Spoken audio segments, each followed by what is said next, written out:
March 15, 2025, and this is the Hendrick Hudson Board of Education meeting. The Board of Education will like to open the meeting. Motion to open. Do I have a second? Second.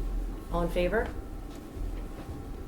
The Board of Education will convene executive session for the purpose of collective negotiations under the Taylor Law, medical, financial, credit, or employment history of a particular person or corporation, or matters leading to the appointment or employment history of a particular person or corporation, or matters leading to the appointment or employment or promotion or demotion or discipline or suspension or removal of a particular person or corporation. Do I have a motion to move into exec?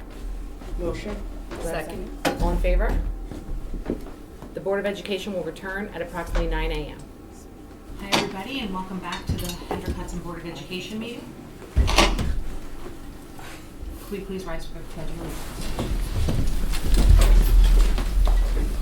Pledge allegiance to the flag of the United States of America and to the republic for which it stands, one nation, under God, indivisible, with liberty and justice for all.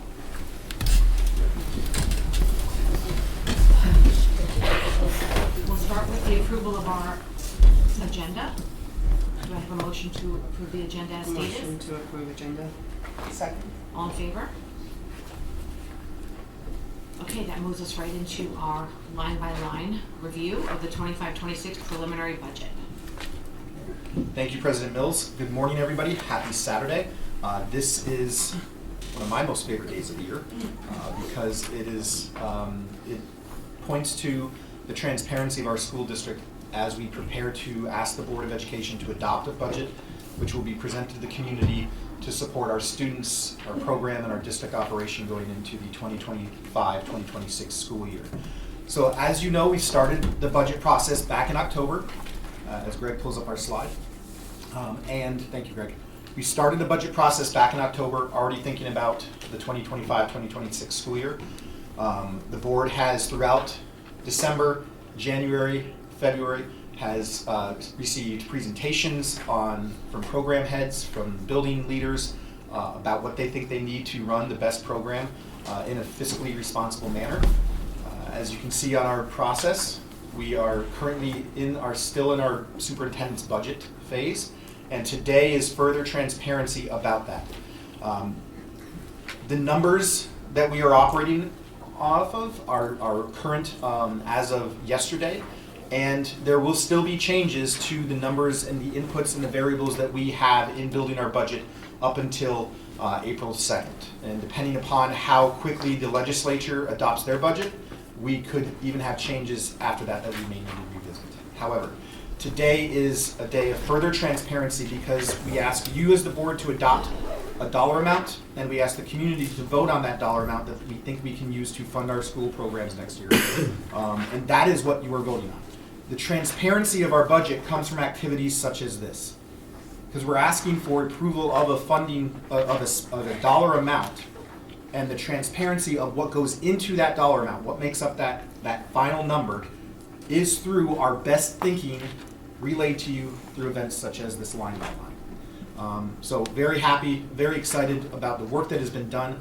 As you can see in our audience, we have our dedicated administrators who have, in addition to their day-to-day work supporting students, they put a lot of thought and assistance to the cabinet in developing the budget as what they may need. The budget process itself is very detailed, and I thank them for their attention to detail as they've helped us deliver this proposed budget to you.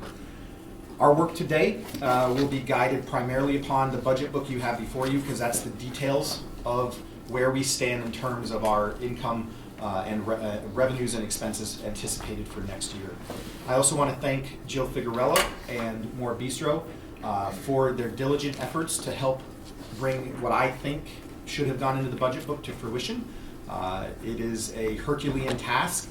I'd also like to thank the Canon Copier Corporation for having their workhorses support the amount of paper that we needed to produce, with only going down for a short period of time.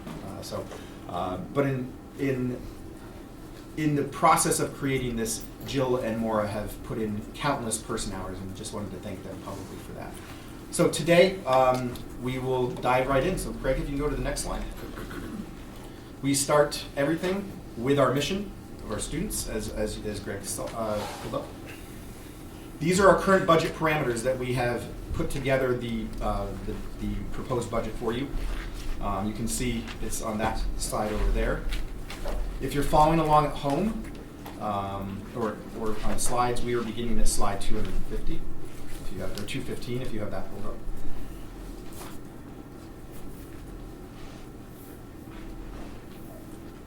While they work on that, we can continue to go on. The current budget parameters that we're looking at is a budget that's within the tax cap.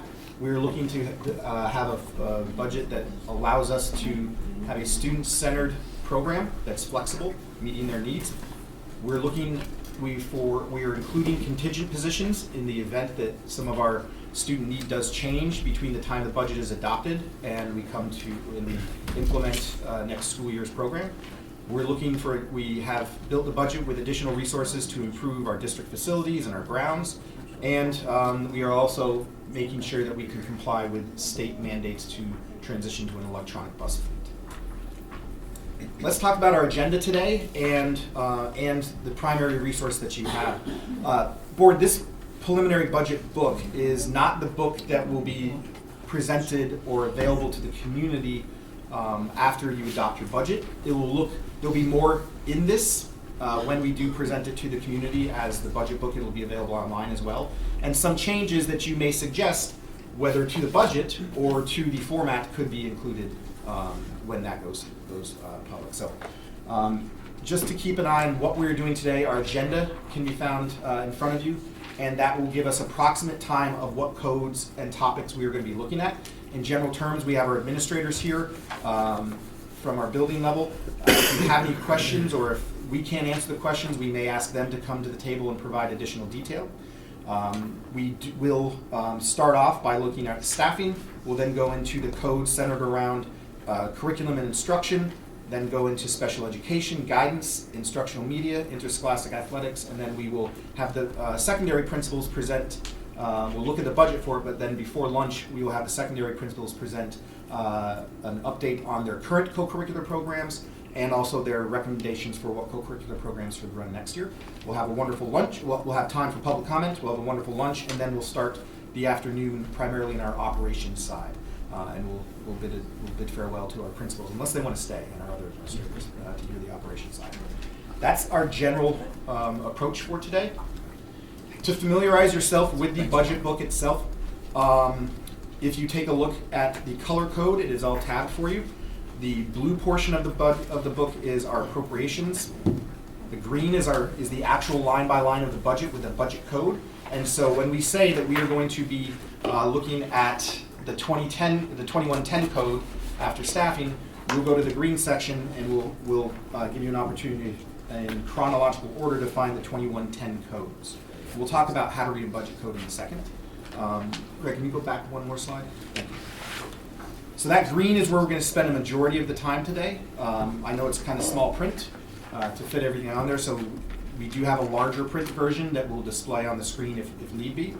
But that is the general process of what we'll do is we'll give the board time to look at those codes. We have for you a couple columns with numbers in there if you take a look at that.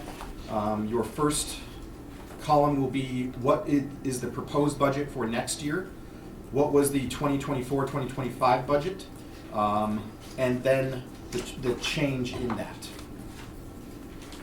I'm sorry, the blue is also, Jill, what's the other blue? So there are 3 sections in the blue. The first part is just a narrative, and it also gives details on the 3-part budget. Sorry, can you hear me? And then in addition to that, we have the 23-24 actuals, and we have the 24-25 year-to-date.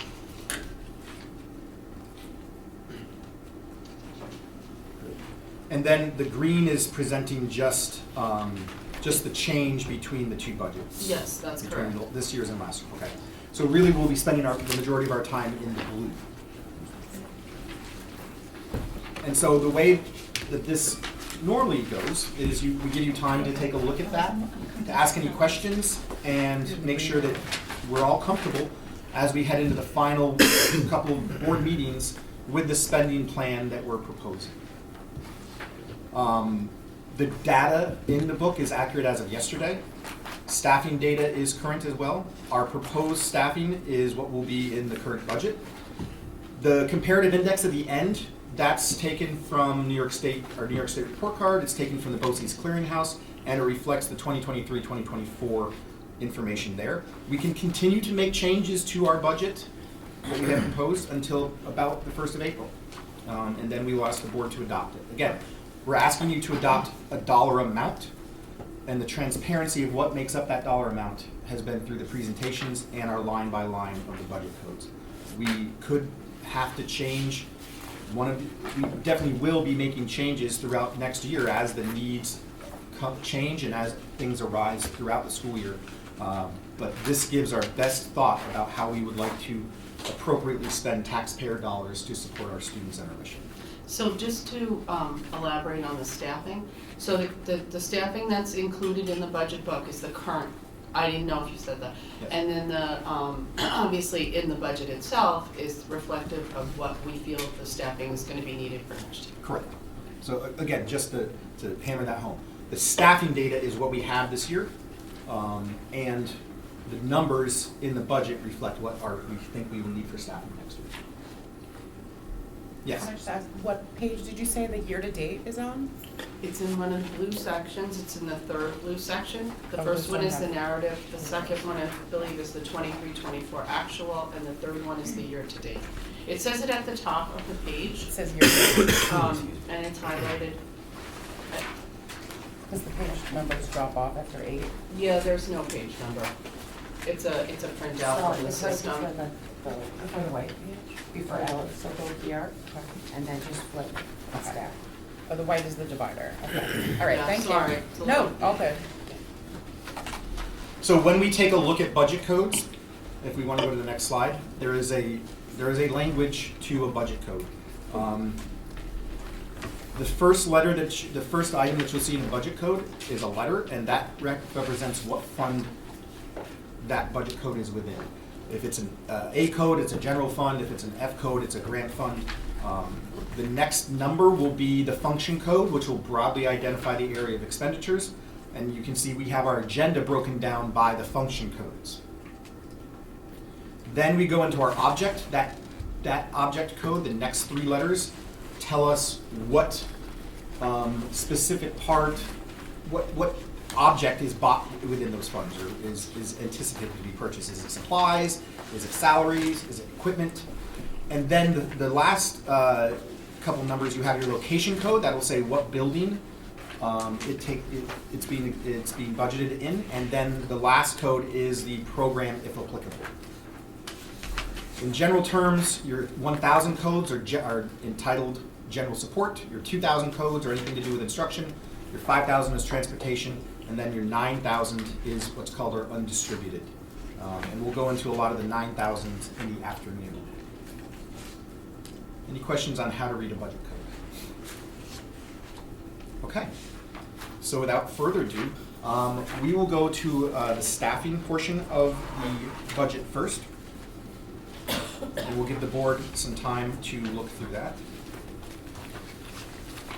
While the board is flipping through, again, the staffing portions are broken down by building. It is what we currently have. You have in your goldenrod section, you will see that we start with first Buchanan Verplank, and then a white page will separate the next building. This is what is currently in place. Within the current budget parameters that we have, including the tax cap, which we have set or assigned to us as 4.58, that's our allowable tax cap, and this budget is built within that. And other parameters such as our expected state aid and our use of fund balance, we had to make some adjustments to our budget to balance that budget. In other words,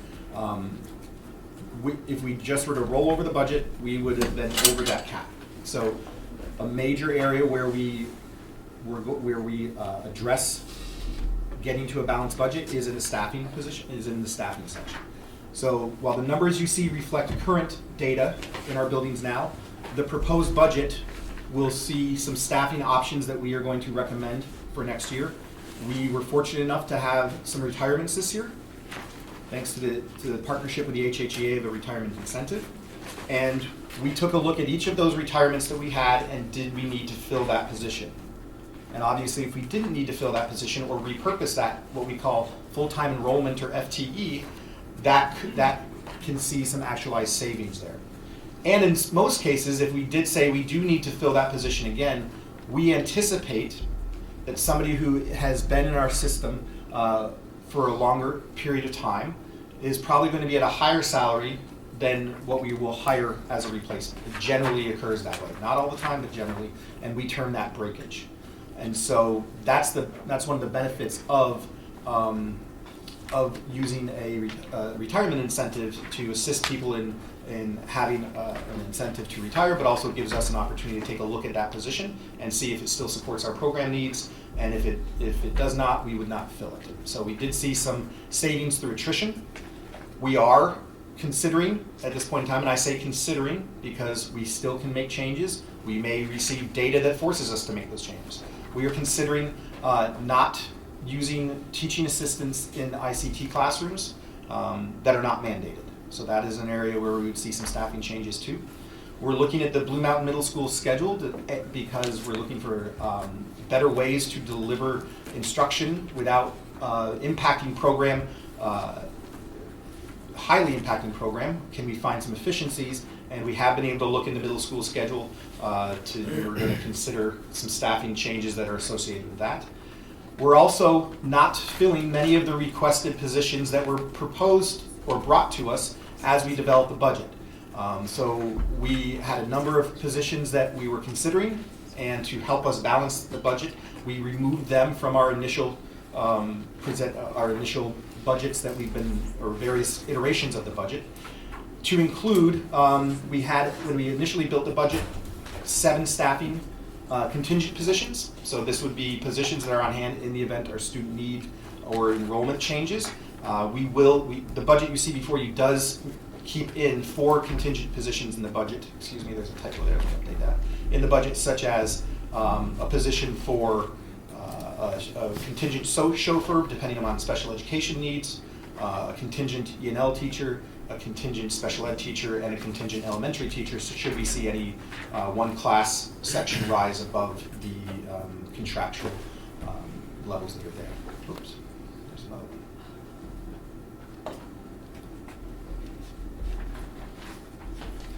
So any questions on our considerations? Okay, so this time we'll give the board an opportunity to go through the goldenrod section and see if you have any questions. Do you want to put it on, or no? Yeah. Can we pull up the staffing section? Do we have this year versus last year, like where you're going next year, where we are this year? Do we have a printout of the positions that we are looking at? Currently. So what you have before you is current.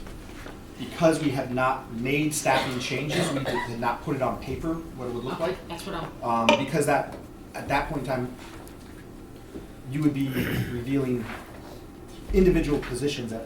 I'm looking for like a number of, like if we Full have overall. So like I you'll was just see saying, that, I'm sorry. if BV has 64.66, so we Yeah, on the carry bottom that of each number. page, on the bottom of each section, and we're gonna pull it up on the screen, it might be a little clearer.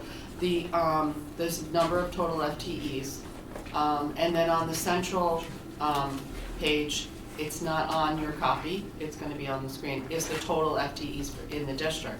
If you want them categorized by teachers, teaching assistants, and all that, I can do that, but you can also see how many are in each building this way. No, I was asking for, like, not position-wise, just total number, what we're thinking we want to have for next year, as of right now, Mm-hmm. based on retirees or positions we're not filling. Like, for right now, we have, I'm just using BB because they're the first example, 64.66 full-time for right now At BV. at BV. What are we thinking projection-wise would be the number, give or take, for next year? I don't have the location of the Or even if it's retirees in grand there. total, like even if it's as a district, if, let's say we added all of those up, do we know? Projected, because it's gonna go based on projected class sizes and, Yeah, I mean, it sections. depends where the enrollments land is where the people land, I think, right? But even as a district, not even by a building. So if we had 260 full-time teachers last year, are we at 260 overall in the district this year? So this is the current year, and if we're looking at the retirees, and I don't know how many of the retirees are we not replacing, 3, I believe? Because we don't feel we need them for programs. We anticipate 2, 3, not replacing 3 of our 7 teachers who retired. Right. So 3 out of how many the total teaching positions are, let's just say that. But then we also have 3 contingent teaching positions added in okay. the budget for dollars, but not at locations, right? Because we don't know exactly where we need them. They can be used in any. Well, yeah, they can be used. Yeah, so that's the transparency. We anticipate having 1 contingent position for E&L, but let's say there's a need for more elementary. We would obviously, and not the need for E&L, we would say, okay, maybe we need to use 2 of those contingent positions for the elementary. And can you go over what positions would be eliminated? That without, No, that you can't do. because then you'd be getting into individual Right. personnel decisions, and if those conversations haven't been had with our collective bargaining units and the individuals, and if we, again, since this budget is still in the proposed phase, we don't know where we're going, we don't want to. Are you asking about the secondary retirement ones? Like course program wise? I'm just, if we're gonna approve staffing, we're approving the staffing now? I don't think that's our job. Okay, now, Yeah. so We're we're just. approving a just budget, over, and they're giving us a guidance on how they intend to utilize the funds, but we don't get to approve that. Right. That's why we say these are what we are considering as an administration. On how why to they're balance that asking, or budget. why they're saying it's acceptable to utilize fewer people or more dollars, or whatever the answer is, right? They're saying that this is sort of the framework that we're utilizing to derive this information, but at the end of the day, we only get to approve the money. He can use it however he wants in theory as a superintendent. Obviously outside of collective bargaining obligation. Okay, so we have 7 retirements slated for next school year. So out of the 7, we're looking at replacing 4 of them. Right? So then 3 would not be replaced through attrition. Right? So that's, try to make that clear. And then as Mr. Trombley said, at the middle school, we have, out of the total conglomerate of staffing, we're proposing 2 reductions of teaching positions, right, at the middle school. 3 possibly. 3. 3. Well, one of them is a including- retirement. I'm including, one of them's retirement, so that's part of the 7 Yes. retiring, and we're replacing 4 of them, right? Then at the middle school, not retirement, but through attrition, right, we're looking to reduce 2 staff members. So does that make pretty clear? At the Yeah. elementary, we're not looking at any, correct? Correct. Okay. So hopefully that tells you the enumeration of what we're looking at, the net difference. Okay. Thank you. Thank you.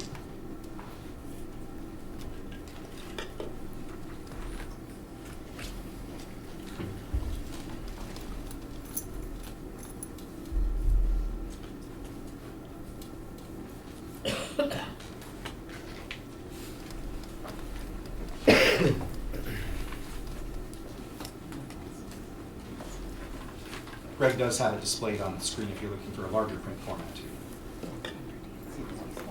And if you look at the individual, when you're looking at the Can I walk individual, yeah, the it doesn't screen? look any larger, right? I don't know if you can make it larger, but it's, if you're looking at the, Okay, that is. just notice I the just put it position in. FTE, there are some that are less than 1, because they could be shared in other buildings, right? So if you see the sharing percentage is there. So if you see someone, for instance, the first person on the top of the Buchanan for Plank page, it says it's an art teacher, right? So that person is shared between BB and Furnace Woods, so you see their percentage is 0.5. And there's other positions like that throughout the pages, in case you're wondering. So I know there's been discussion about per diem subs. If you take a look at Buchanan per Plank on the second full page, you can see that there are 3 per diem subs at Frank G. Lindsay, and those are every day come to work and receive benefits. So 3 at Frank G, 2 at Furnace Woods, 2 at BB. The middle school has, I'm sure the middle school has to have at least 3 as well. Is there a way to utilize teacher assistants so it would be cheaper than to have these subs at the buildings? It could be considered. You could utilize a teaching assistant if they have as a substitute. Just because I think if it's gonna save us money, There's only 1 at Blue Mountain.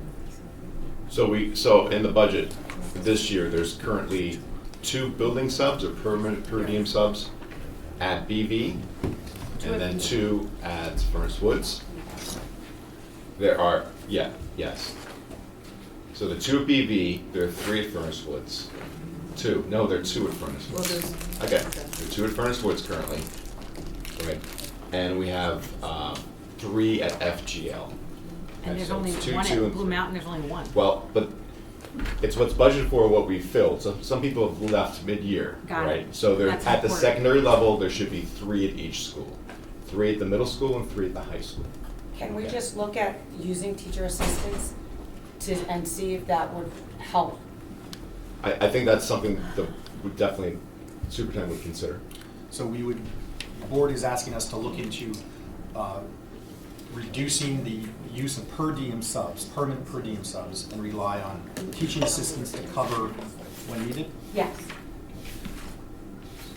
Would that impact though, because those teaching assistants are doing something, so if we look at our attendance, they're gonna be pulled, so if we assign them to something, but we're constantly pulling them to sub, Yeah, then but I'm their just saying, services, It's cheaper for a yeah, teacher but there's assistant. 2 different We're looking positions. we're looking at cutting them because we have them here currently.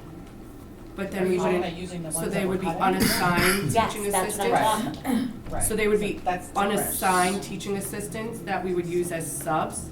Instead of cutting them, they would be used as But then they're subs. not assigned to, because if you assign they were gonna be a cut. teaching But they were gonna assistant, Then you have to increase your TAs. So, Yeah. so then you would have, That's that's what what we're- I'm saying, then Which you you would don't need, That's what we're saying. yeah, but I mean, We're looking at differently.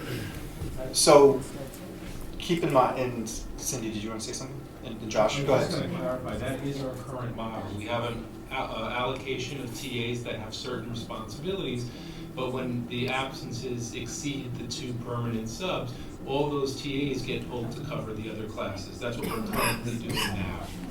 So I think one piece that's not being considered is that we still will employ in that model, if that's where we go, you still would utilize substitute teachers that would be called, and people could accept that substitute teaching job for that day. That's different than having a permanent sub in the Correct. building every single Yes, day. you right now have permanent subs in the building. And you're I'm pulling saying that TAs. if you had TAs doing it, they're paid a lot cheaper.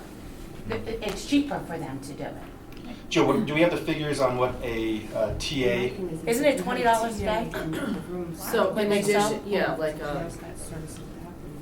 I'm sorry. So in addition to what they get paid, their salary, they would have a bump up, yes, of like $20 per day, yeah. Right. For the, And what is their salary currently? it varies, obviously they're Yeah, at a but scale, starting. but let's say, with benefits, one for the year, around 55,000. And the long-term subs? It's about the same, the permanent sub is the same. The TA or the sub that's called in is a little bit less. It's about $10,000 less if you were to use them all day, every year, all year long. Right, so that you're still saving something. But there is a savings in that respect. I don't know about, the consistency and so forth. So the permanent per diem subs, and the principals can certainly chime in, they don't have benefits and they are not paid for the days the kids are not here. So they don't get paid over the break. I don't, is there a day when you don't have somebody for your permanent per diem sub to fill in for? It's very rare. And typically we have the per diem subs covering and we're pulling TAs. Right. And when we pull the TAs, they're being pulled from instructional time with the kids. I think the TAs have an additional $70 That's what I'm added to saying. their day. I'm not saying about pulling Teachers. TAs. 20. I'm saying if you went down, you could use them. That's all I'm saying. And then what I'm saying is then they don't get assigned Right. Right, a thing. absolutely. Then you have a set thing, yeah, I don't wanna mix the two, because when you pull from the classroom, then you're down that service that they're providing for that classroom. Right, I don't Okay. wanna pull from the That's what I classroom, just I'm wanted to saying it's a clarify. way Okay. to utilize the ones you're thinking of accessing. I'm just saying. And just to paint the full picture of the TAs, when monitors are out, the TAs are also pulled to do the lunch and recess duties.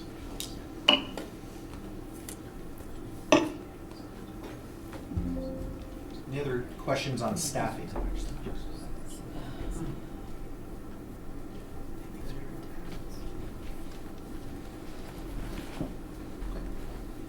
All right. So we will continue on with our agenda, and we will now go to the 2110 codes. Your 2110 codes deal with the instructional program. It's part of the, and they can be found in the blue section.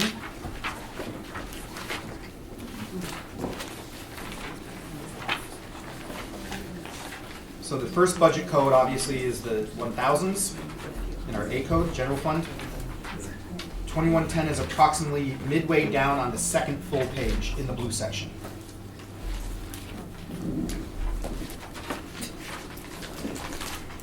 It's not the green section, green, it's green. Blue. Green is less detail. Green compares this year's current budget to next year's proposed budget. The blue provides you with a historical look back on that code, the actual this year, and then proposed for next year, and change. So again, the first column in the blue section will be your 2023-2024 budget. So that was what it was adopted last year in that code. If there's been any changes to that code, is the next column moving to your right.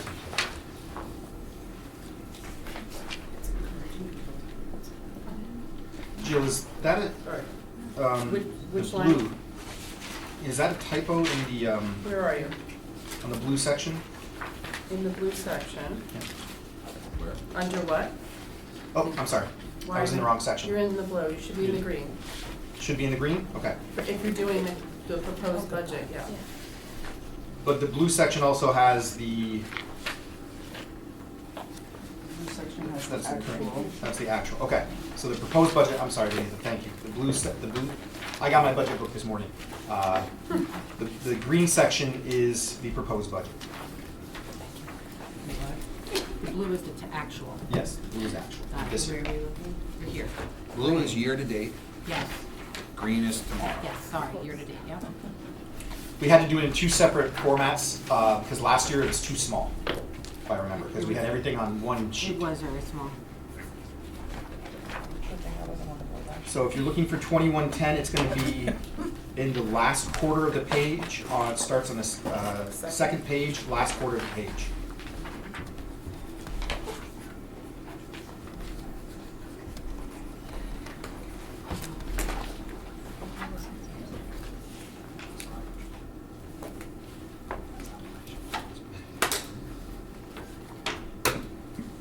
So board, as you look through there, as you look through the proposed, the current, and then the change, if there's any questions that you, or any discussion items, please feel free to ask us. So I will say that I think that it's helpful when we have all of it together in another mode, because then you can see like, hey, I didn't use, we're not using that this year, there's all this left over, why are we doing that same amount for next year? That was last year helpful. Yeah, okay. The size of it made it difficult to follow.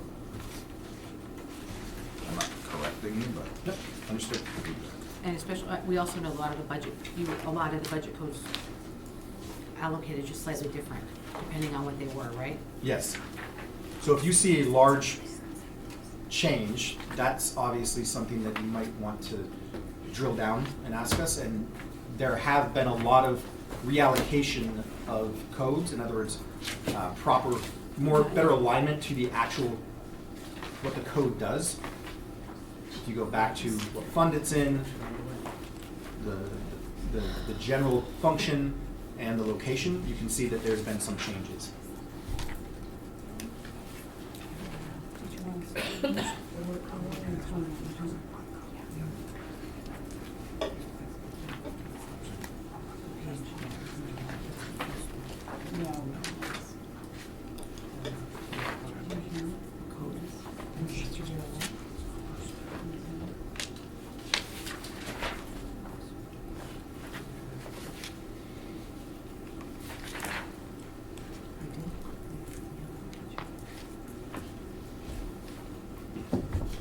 Yes. So is that his home ec being Looking at called the MMS health? staffing. Do we have a code? The third and fourth one down as soon as you start. So 2110. 120-02 health Okay. and home ec. So we're losing home ec and getting health. Is that just a name change? Where You don't have home ec. Where, which code is she listening to? 2110, 120. 120, Yes. 02. Right. HC and health, home ec and health. Is that just a name change? Yeah, so the first column is for next year, and the second column is for the current year.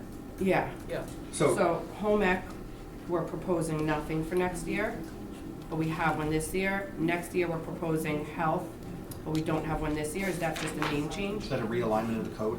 Yeah, there's nobody coded to that expenditure line right now. Help. So if there was a home ec retiree, and a number of years ago, and it was a placeholder position, that was filled by the tech teacher, so it was reallocated, I believe it was budgeted for last year, but we filled Right, it in a using different line, line. right. So it's just not. There is a health teacher. Yes, so there is a health teacher, but what we're saying is it was not coded correctly. No, it's not the health, it's But the it's home ec also- and the tech. Health, yeah, health also, we're proposing one for next year, but it's blank for this year. Then, yeah. It's saying we don't have one on record for this year. Unless we're reading this wrong. Which is possible. But my understanding would be that it was just coded Coded in the differently. wrong Okay. place A reallocation. in the So current it's- budget. so The like current if it was budget is coded in the under wrong PE, place. maybe the We're PE trying to is shift off. it to the right code. As an example, Yeah, I don't no, know what it yeah. is. That's what I was. No, we're not looking to add an additional health teacher, it's just a. Look, look, this is my first time around the rodeo here in this district, but from my understanding, there are a few positions that were not coded correctly. Is that There are true? many positions that are not coded correctly. In the current budget, we're trying to rectify it for this budget. That's why you may say, hey, it looks like we didn't have a position this current year, but next year we are. It just wasn't coded correctly in the current 2024-25 budget. That's right. What Jill has attempted to do this year is put every teacher in the correct, assign each code and salary to every teacher, rather than a bucket of staff assigned to a code. So that's a very tedious job, and but it's the proper way to budget, because that makes sure you can make payroll, in essence. Just one quick thing I just wanted to say, I guess it's 2110-120-04-Gen. So I the guess last there's- line on page. Yeah, there's no way for us to, I think what would be helpful next time is to just have like the totals for each of the codes underneath, so we could compare, because I know that shows like a $566,000 increase. Mhm. But then as you go down, there's like all these other negatives that add up, so it's hard to tell what the final total ends up being. Correct. Yeah, so that's the whole point of saying that they were reallocated, but I get what you're saying. It looks, so without putting the names to them, it's difficult for me to say right now. Like, I know everybody is accounted for, Yeah.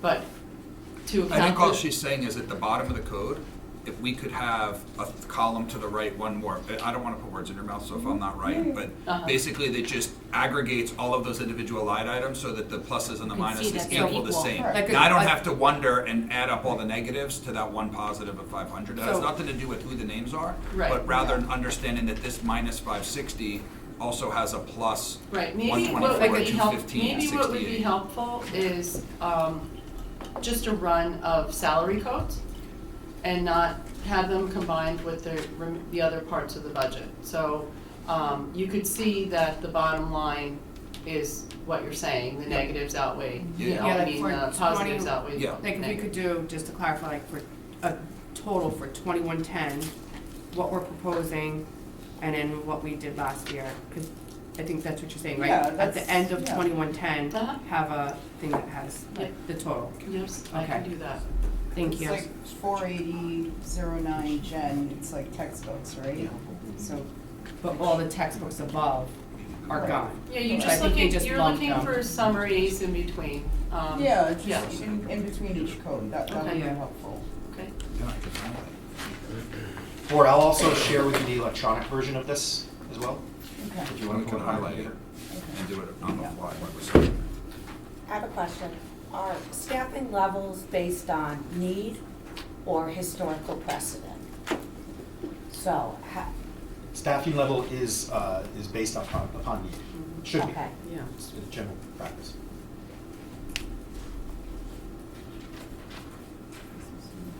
Can I nitpick one more thing? Oh, absolutely. If we are, gonna do this again, No, At it's the all top- constructive criticism, I understand that. at the top of every page, could we put the title like proposed? Yes, I just wrote them Okay. down to put the headings at the top. Okay, 'cause, thank like, you, I'm it's- sorry, I don't wanna nitpick, but I've my been doing brain, it. I'm doing it now too. Right. And the page numbers just would probably help. Okay.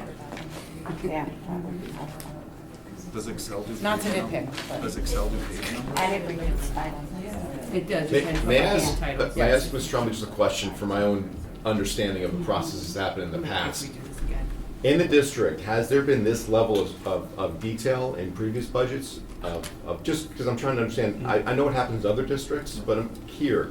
Was it this detailed in the past, like 2 years ago, 3 years Last year ago? it Last year was, we had. last year it was, Okay. Last year was. So previously, you're No. asking but historical. before that? Historical question. So the issue was the budget presentations were done differently by each presenter. Some had more financial detail, some had more overview of the program that's being presented. They were done over the course of some number of board meetings, and it was virtually impossible to have any understanding if Vanitha's code now goes up by 52,000 because she took something off of your code, and now you have a minus and she has a plus, but she spent no more money. She just aggregated it from a series of people so that we had a central person managing this bigger umbrella. You would sit here in these meetings, and it was almost impossible to understand where any of the money was and how this all came together to create a budget. Last year was the first year this happened. Ally actually had advocated for a full singular review. Last year was the first year that it was implemented. I got more out of it last year than I did previously, but it's a lot of work for everybody to even get us here, much less everybody then to have to sit here and decide.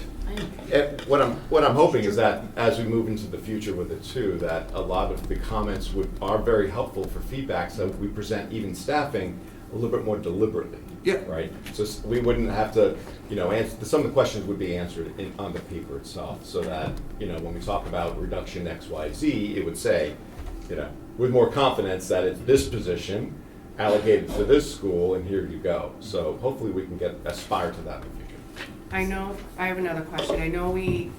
I feel like we talked about this, and I feel like it was beneath copiers. I see that all the copiers are negative this year. What budget code is that going into, or are we not? It would be in the BOCES budget code for tech, Okay. 2630. Yeah, I just looked It at will what. be So that's, 263490. that's- Yeah, so I just was That's looking, later I on just in was the trying to agenda. see that, I just was looking, I didn't see exactly which line that was. It's 2630-490-09. Thank you. Okay, And we will do the 2630 codes a little later. yeah, no, I just wanted to know if that was, because there's a lot of money coming out of this budget from that. So that when we get to the later, we'll know why that's increasing. The UPK contractual expenditure, there's nothing this year? What code are you in, Stephanie? 2110-400. So the UPK expenditure does not come from the operating fund. It comes from the federal, the special aid fund. I believe last year there was, we got 2 different allocations to the district. The first one came earlier on, we knew what it was gonna be, the second one came a little later. So we weren't sure that was, I think what the problem, I'm guessing that they weren't sure what that second allocation amount was gonna be, but when we were afforded that second allocation, it covered the expense that we needed to provide for the program. Okay. So it isn't in this year's budget because it's not gonna come, we got the same amount granted to us for next year, in total of the 2. So we're getting $1.2 million in aid for that, but that's not represented in the operating fund. Okay. Yeah. I just want to make sure it's not costing. Right. So I just, go ahead. we received notice that we were eligible for the additional funds over the summer. So that's why it's not reflected. Right. And I was Because just we gonna don't know. say, I have developed a spreadsheet that will cover 23, 24, 24, 25, and 25, 26. I'm going to have that on Wednesday evening when we meet. It will have all of these figures, but it'll have it in a different fashion. I couldn't possibly finish it with everything that has gone on in the last month. Before this meeting, that was my intention.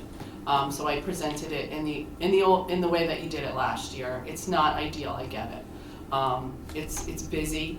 It needs to be more visible, I think. It has to have better headings, but it is all there. I just, and so I appreciate all of the questions as well, because I understand there needs to be some clarification, especially where we, reallocated codes. It is confusing, I get it, so.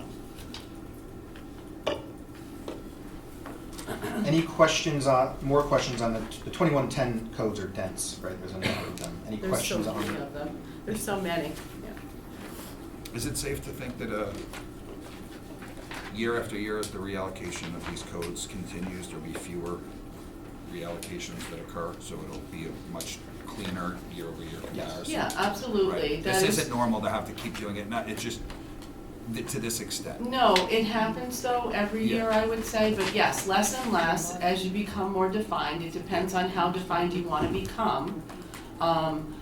Some school districts, that last part of the code, we might use 2 digits and a word there. Some people use 4 digits to identify different programs. They break it down really, really far. You can get into the weeds. It all depends on how your school district's culture has developed over time. I think there'll be less and less, as we go forward. I like how you already have your classes broke down, your subject areas broken down. Some school districts don't even have that. So, it's all lumped in together, you're not really sure. So the level of detail is pretty good here. It can be a lot because it is, So again, the budget codes, believe it or not, are an actual reflection of what our program and our operations are.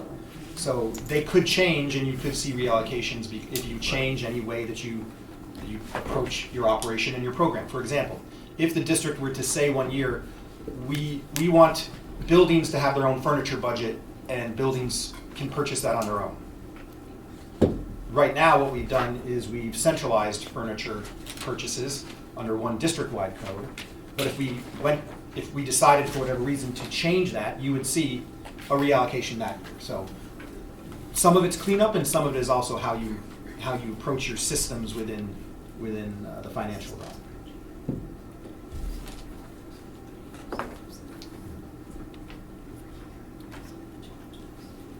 Anybody object to moving on to our 2010, 2020, and 2070 codes? Hold on one second. Okay. Yes, Corey? Are you able to freeze the top row so we can see? We already put that, we already No, I think suggested she's that. talking about on the screen. Yeah, just so you don't have to guess what you're Let's see here. Do you know what I'm saying? Greg, are you able, Greg would have to do it from his end right there. On yours, if you're looking at it on your own, I believe you have the ability to do that. Oh, really? I thought I only had viewing. Yeah, you might. I keep having to scroll down. I'll try to freeze it here.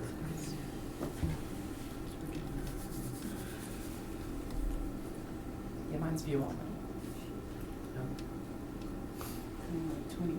it. Try it now, Greg. I just did it on my end. Refresh.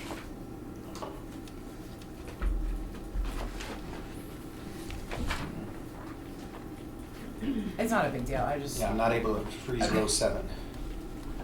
I think you Pin can it. go into view and freeze and up to whatever rows up to. Right, like There we go. the Okay, budget now, document. Greg, refresh now. I did the up to rather than just 7. Oh, perfection. Okay. I feel like that makes it easier to, when we scroll all the way down. Okay. Thank you. You're welcome. Thank you.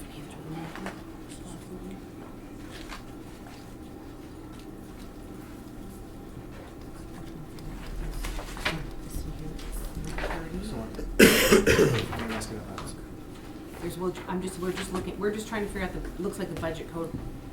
We're seeing where the budget codes change and just trying to So figure out. are you looking at 2250? Yes, if Okay. one is, you have the negative 330, and then, but you go down here and with the TAs spread out, and it's different numbers, so I'm assuming that there's some connection between that line and then the allocation of them by building. So Joe, we're looking at the 2250, 156, 10. So that's district office cut. 2250? And then at the bottom of the page, it's, no, this is different, it's the next page. So 2110. those are, One's 2250 and one's those are where, 2110. yeah, you know what that is. So these are the anticipated staffing reductions that we highlighted in our staffing conversation.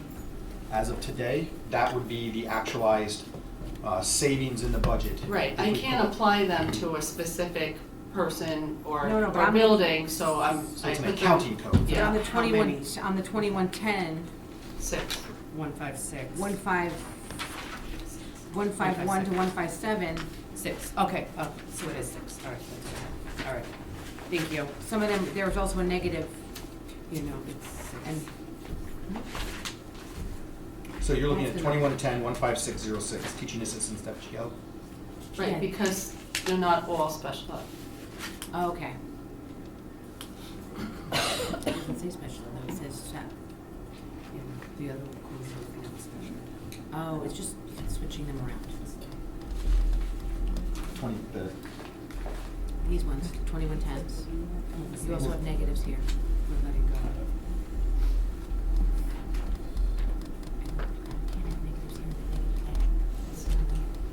That's a second.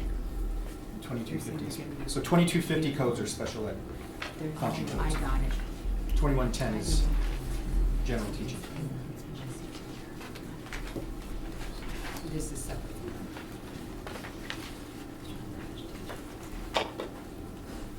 And just so the community knows, we will be, once the budget is adopted, we will be taking the finalized numbers that are in that adopted budget and having physical copies of that budget book available at each building, at the district office. I believe we bring it to the library. Is that, you bring it to the library, Joe? Yes. We Book did not. itself? No. 5 buildings. It's normally by buildings? Okay, so we'll have physical copies, once adopted, of a similar book for the public, once the budget is adopted, and it will also go online It goes in all 5 buildings. Yes. The district office. and online. Yeah. And we did have it in the free library. Okay. We have. Jill, can I ask one more nitpicky thing? At the end of a code, could we also do like a hard break line, like a darker line, so that we know that when one code ends and another one begins? So in other words, when you make a shift from 2110, Yes. 2250 to just make that a 2250. bolder Yeah. line? But No, I'll that's why if we it's have gonna, the summary, Yeah. that would be the function. It's gonna all be separated. by- Okay, thank you. Yes. I appreciate you. Okay. Sorry. any other questions under 2110? Before we move No. to curriculum development and supervision. No.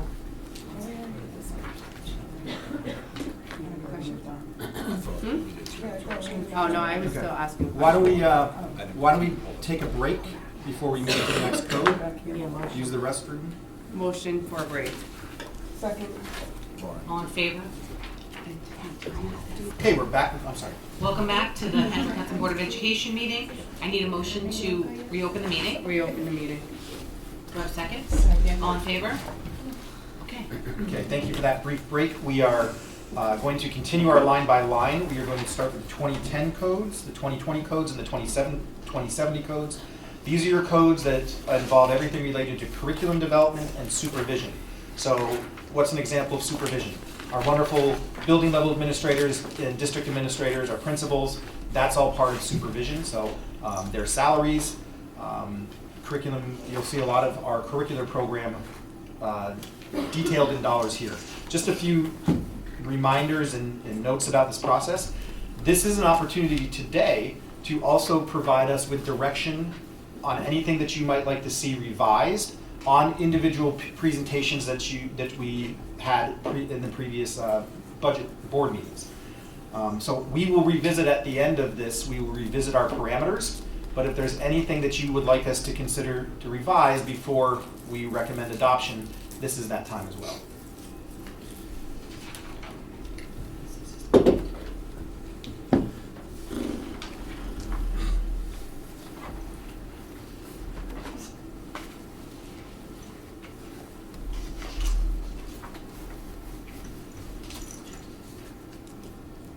So your 2010 code has just a few lines. And a lot of that is moved to 2070, correct? Well, yeah, so Okay. 2010 is basically your curriculum department, and then a lot of the work that they do is 2070, correct? I'm sorry. And then the 2020s would be your main offices, your administration in your buildings, and their expenses for their offices.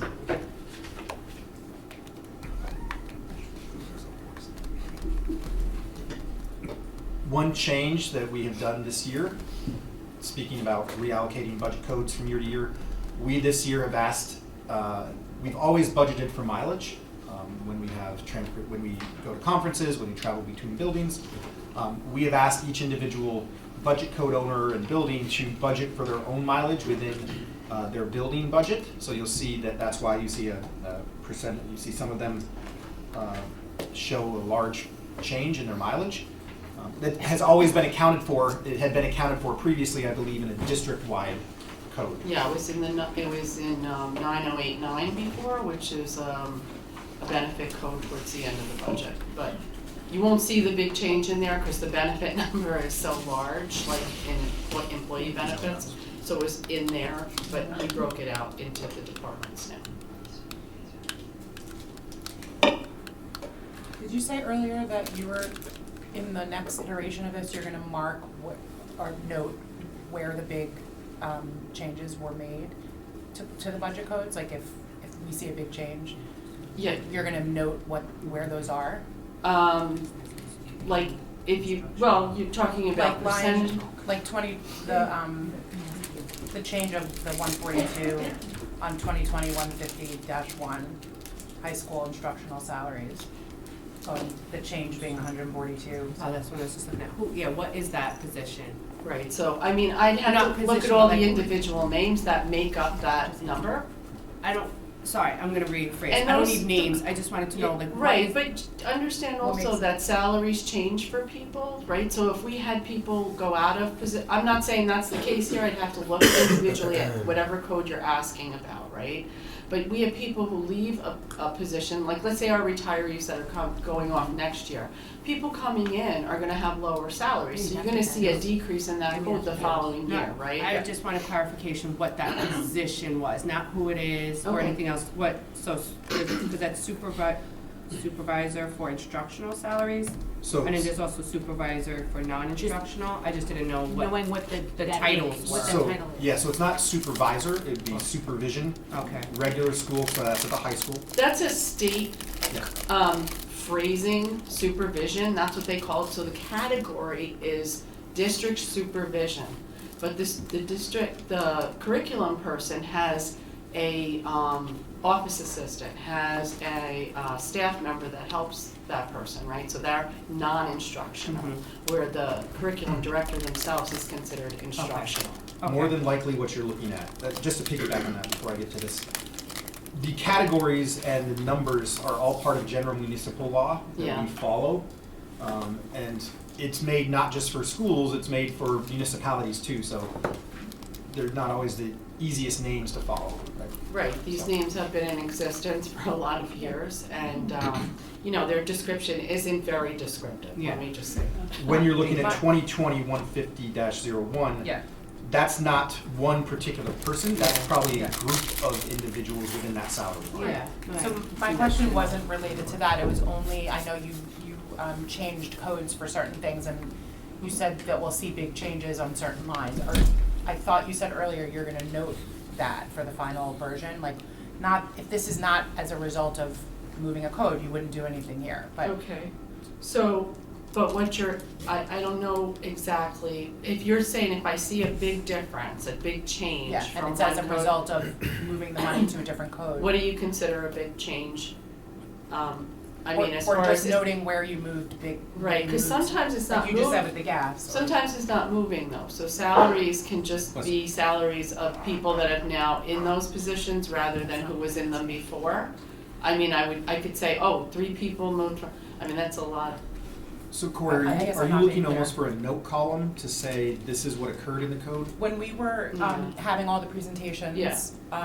a lot of the lines, you said, oh, this is a new code, or this has been allocated to a different code, you'll see that this may be up 500, that may be down 500.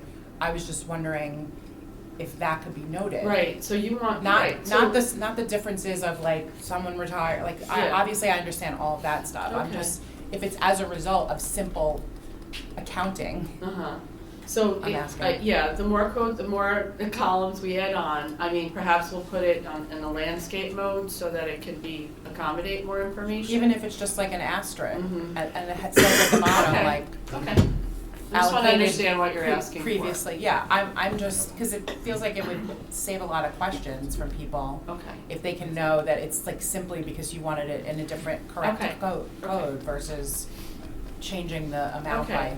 a random amount. Thank you.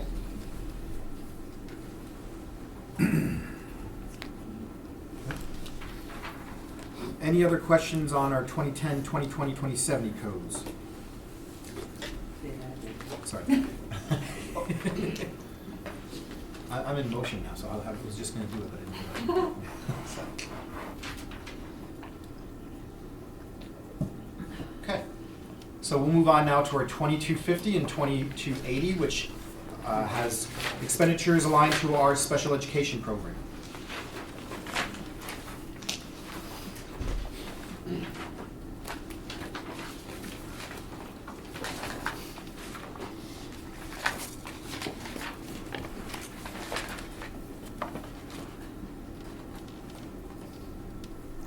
What is extra pay? I mean, I know what extra pay So is. extra pay, I'd like it's some of not, that it's thing. not Yeah, just. and how do I get How do I it? get it? It's actually above and beyond what you do. There could be approved type of work in your contract, right, where you get additional pay to do something. So we actually code payroll to those codes, so we know that there's people receiving extra pay above and beyond It's their in salary. addition to a stipend that was approved? or- Yeah, it could be overtime, it could be a stipend, it could be, but it's not their contractual salary. It's not their base salary, it's above and beyond their base salary. And in special ed, I don't know, maybe Chris, you could elaborate. So what that might look like for PPS is sub-chair responsibilities. So we have several members of our team that chair CSE meetings. They are paid for work in excess of the school day. So for instance, after they chair their meeting, while they're not being paid for the chairing responsibilities, there is prep work and paperwork to be done for each IEP. In addition to that, there's also some tutoring and things like that that students may need throughout the school year for various reasons, and that would come out of those. So those are two examples of what might be in those lines. And would I be correct in thinking that, like, for example, for those like the 01 would relate to the 01 position above the O2? No. No, okay. Oh, not correct. yes, yes, Okay. you're saying, but O1 is the high school. Yeah, O2 so that, the yeah, extra right. pay, the O1 for there would be For the that high building, school? Okay. right. So that brings up a good point, I forgot to do that at the beginning. Yeah. Can we just advise on the location? Right, so the O1 is high school, O2 is the middle school. Slow down. Sorry, thank you. That's okay. O4 is BV. O6 is FGL. O7 is Furnace Woods. And O9 and 10 are district-wide. Last year, we tried to figure out what happened in '05. We couldn't figure out. Some school districts create one for every department. You know, there's all different ways of breaking it out. We really just need it broken out by building for transparency purposes. Well, yeah, I was gonna ask for a cheat sheet, but I was gonna do that later. Are we allowed, can we add that to the book, like that A list? key? Sure. Like if, yeah, I'm making one now, if, I'll give you that, if Yep, that yep. could be a page in the front, 'cause I'm visual. Yeah, I think I we need to have. keep referring back to that.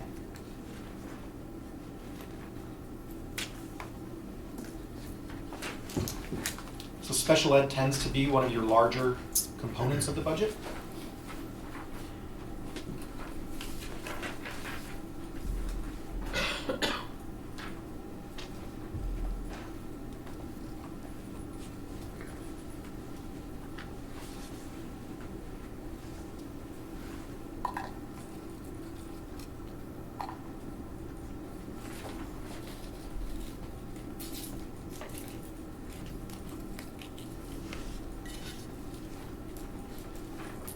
So a new code in that, if you're looking at 2259, we pulled out the ENL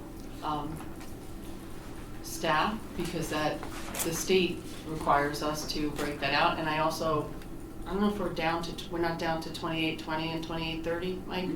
Okay. Not yet. Those would be our social workers and psychologists.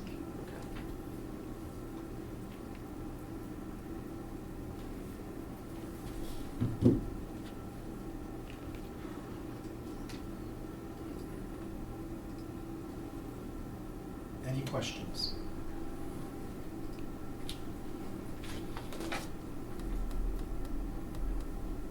So those ENL positions were all charged to 2250 before, that's why I mentioned it. Okay, thank you.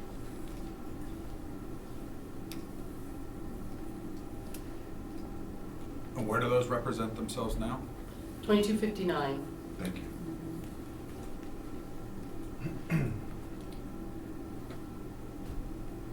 That's a good example of reading the location code. The 09 is district-wide.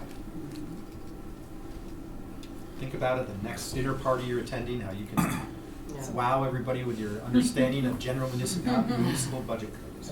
Some of those people are assigned to specific Yes. buildings, but I look at them as district-wide employees. Yes, because E&L in particular is based upon student need. Right. Your need may change, so we don't necessarily assign them to one building.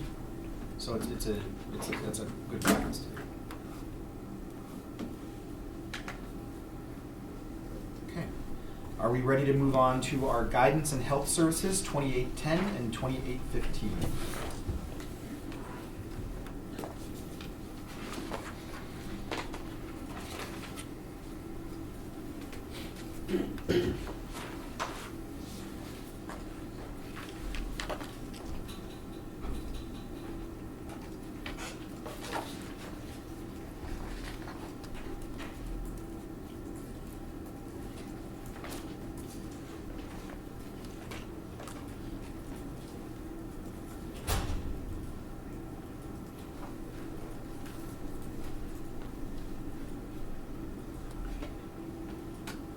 So again, same thing was done here, just like, was the 2820 and 2830. Correct, so that's the social workers and the psychologists that I pulled from 2250. Okay.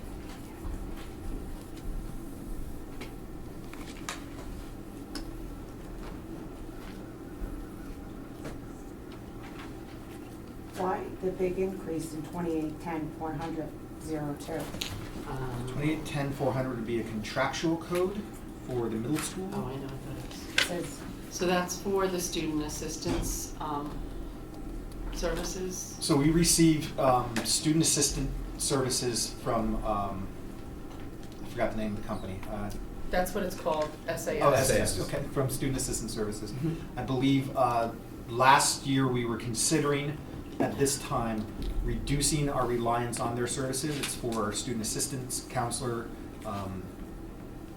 We did not actualize that change of reducing services. We actually increased services a little bit, and I believe that this is capturing that increase. So by the time, when the budget was adopted, we had one value, realizing we needed more.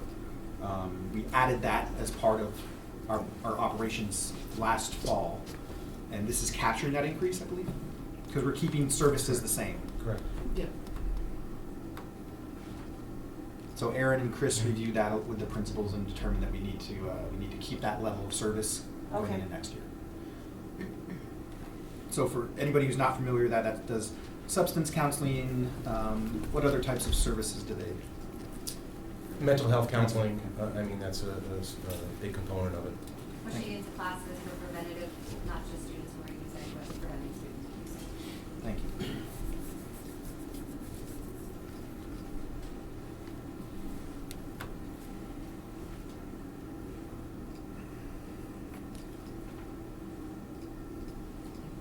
Okay. All right. Any questions before we move on from 2810 to 2850 to some of my favorite codes, the 2630 code? So Vanitha's on hand to answer any questions regarding her budget and the 2610 code, instructional media and technology.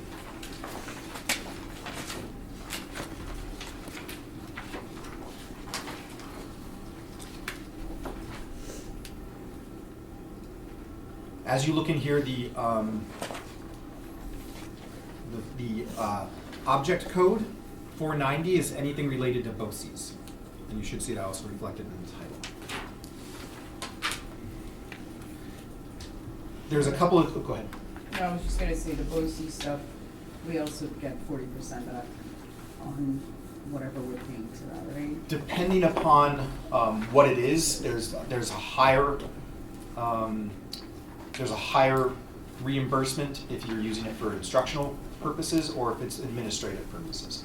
Additionally, you also could actualize some returns of, because BOCES is nonprofit, so if they do have any profit at the end of the year based upon participation of districts, you could receive money back to that as well. And that goes into your, but it's the year after. Right, and it all comes in as aid, it doesn't come back to credit the expense.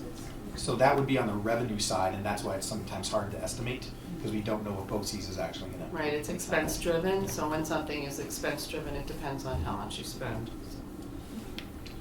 There's different ways that, and Jill and I have talked about this, because BOCES is a large component of our budget and it's in every department, there's been discussions on when we present it. Do you present just the BOCES budget or do you present where it is? So that's always something we can revisit too. What do other districts do? Every district I've been a part of has changed each year what they want to do. when they present It's budget. funny because some of the software, for instance, used in the classroom, so it could be put into the instructional budget, or do you put it in the technology budget, right? Because, so it depends on what part of it it's being supported. I think Vanitha could talk to that, actually. Yeah, so we do have services, I consider them as instructional versus tools. Like iReady would be a curriculum instructional tool, where Edpuzzle would be just a enhancement tool to technology. So we kind of, Margaret's department and I, like we talk to each other about, is that something they want to renew for next year? So I consider iReady to be curriculum, where Edpuzzle would be like technology tool. So every year we go through, who's using, especially on the tool side, who's using it? Are they being utilized before we renew it for the following year? Vanitha, 2610, 2630 aggregately in the change column represents a savings of $373,000. Is that a reduction to the budget overall, or is there a shift in line item codes where some of those savings were reapplied to a number that doesn't represent itself inside of those two codes? So in technology, there's a lot of, 2630 is mine, 2610 is more media, like library media. 2630, there's a lot of different allocations back and forth, as you've probably heard me talk about, transition from Yep. Edutech services to the NIT. So you would see the BOCES budget increased a lot, and also we talked about Canon copiers as a huge budget that came into that. Then you would see the contractual side decreasing quite a bit. So in the BOCES side, you'll see the increase, but again, some of the services are a little bit extra because there's an admin fee that we add, BOCES adds to it. But in overall, when you get the money back, the aid Right. back, it's, you know, it's better. Thank you. So Vinitha brings up a good point. BOCES is a valued partner, but they are a vendor as well, and whenever we do pricing, you look at, is that administrative fee compared to not going through BOCES? Does that get to a point? Because BOCES can't just be a pass-through.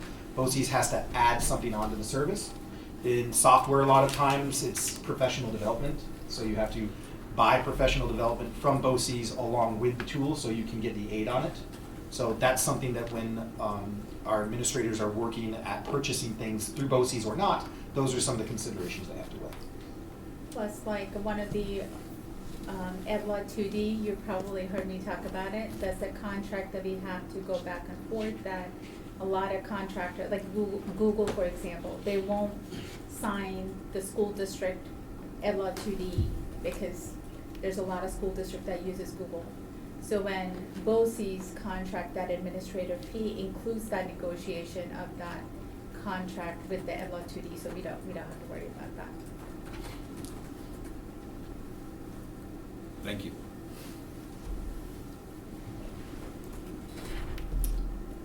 Go ahead, Jill. No, I was just gonna mention the library budget. So, last year, I think we budgeted for the library in the buildings, and now it's being handled by the curriculum person. So you'll see there's blanks there where. And just a reminder, this is not the Hendrick Hudson Free Library. It's our internal. Right. No, It's this is our own our internal own library. library. What code covers what we pay for students to attend BOCES? Oh, that's OC-Ed, that would be 2280. That's 2280? Yeah. We're not there yet? No, well, it's in the, Sorry. you know what, we kind of skipped over it because it's one line in the budget and it's a big one. So in around third of the way down the page, 2280, 490, 1,212,000.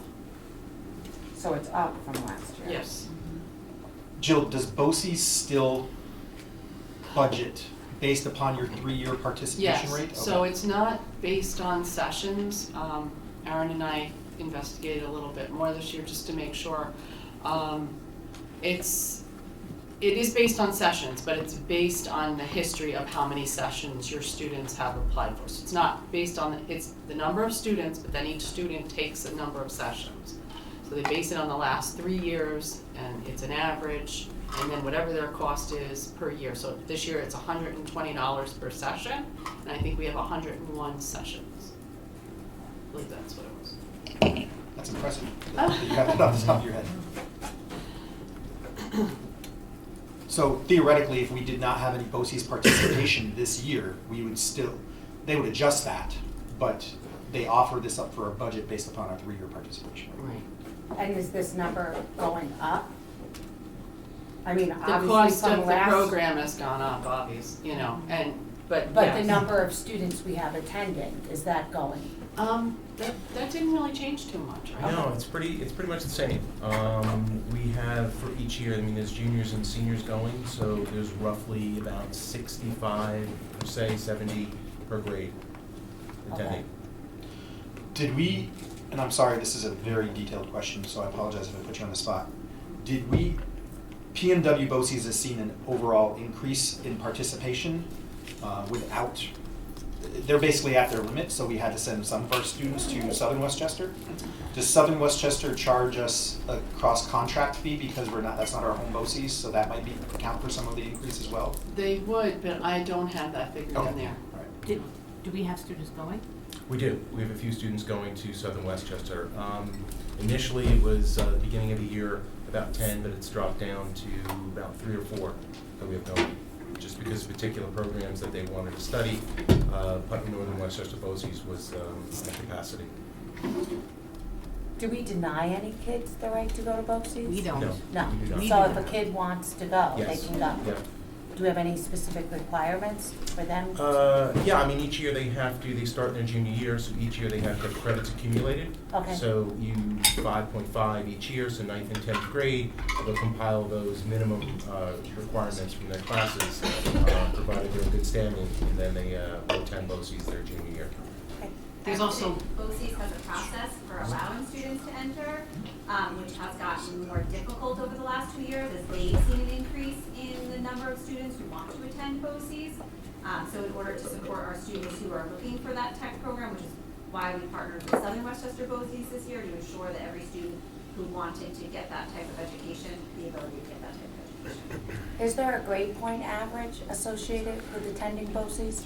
Like, you need a certain average GPA to attend? To attend, you have to be in good standing. I mean, in other words, you have to, your Be credits. passing, or do Yeah, you have to passing. be? Yeah. Pass. So in other words, right, you have to accumulate your credits going into junior year. That's what we look for as one of the prerequisites. But as Ms. Collins said, I mean, the BOCES this year, their application, they have students writing a little bit of an essay. So they've kind of, revamped or looked at their application. And again, it is, there's a lot of students in the area, not just from here, but who really want to attend BOCES. BOCES is at the point where they have to consider their footprint and their building usage. BOCES, for them to expand, they would have to enter into a capital project. To get that passed, they have a much higher threshold than we would as a single school district. They actually have to have their component, any school district that's a component of BOCES, if they want to do a capital project to expand their space, they have to get, it basically has to pass most of the district's voting populace that's in there as well too, for them to pass it. Yeah, there's 18 districts. Rockland did it recently, so. But it's also, there's 1-year programs, there's 2-year programs, there's programs, kids have to put their first, second, third choice programs, they don't always get their first choice programs, so this has been an ongoing.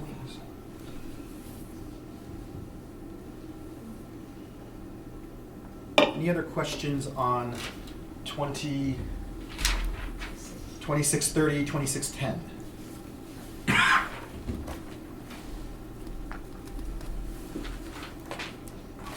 Mr. Baker is not here, but we will write down any questions for him if we can't answer them as we transition to 2855, Interscholastic Athletics.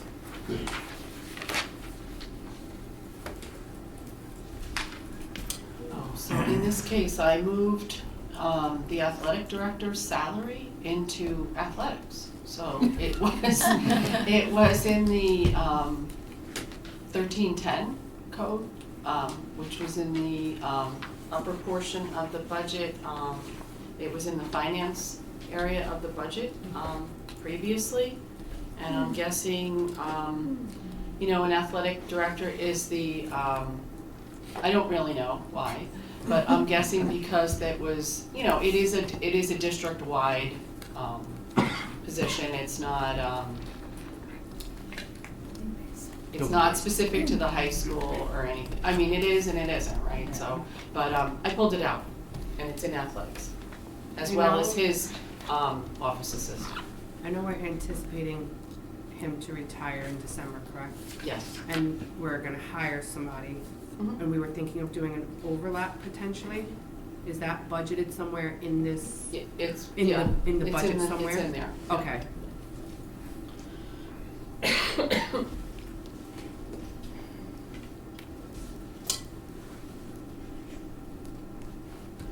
Are his 2 additional modified soccer coaches in here? Yes. Okay.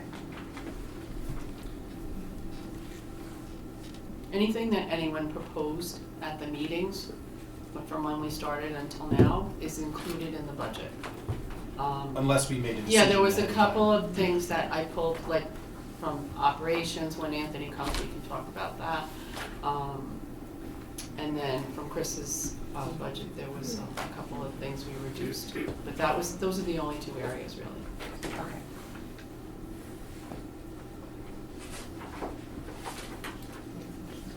The costs here are just the salary, not the associated costs in terms of For which? benefits, TRS, all of it? That's No, just the that's in the, baseline? that's in the, a different part. Okay, thank you. Benefits would be in the 9,000s, Nines, Jill? yeah.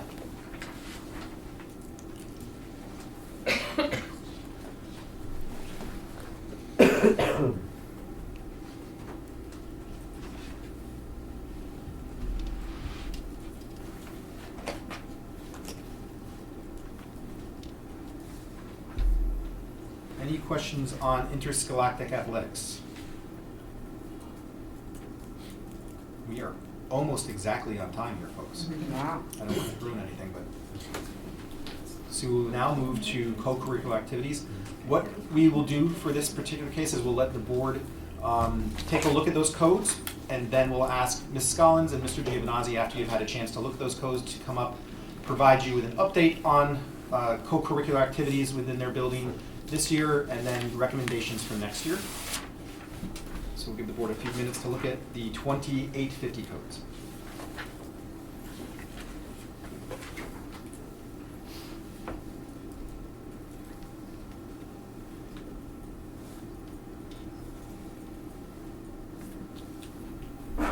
Bless you.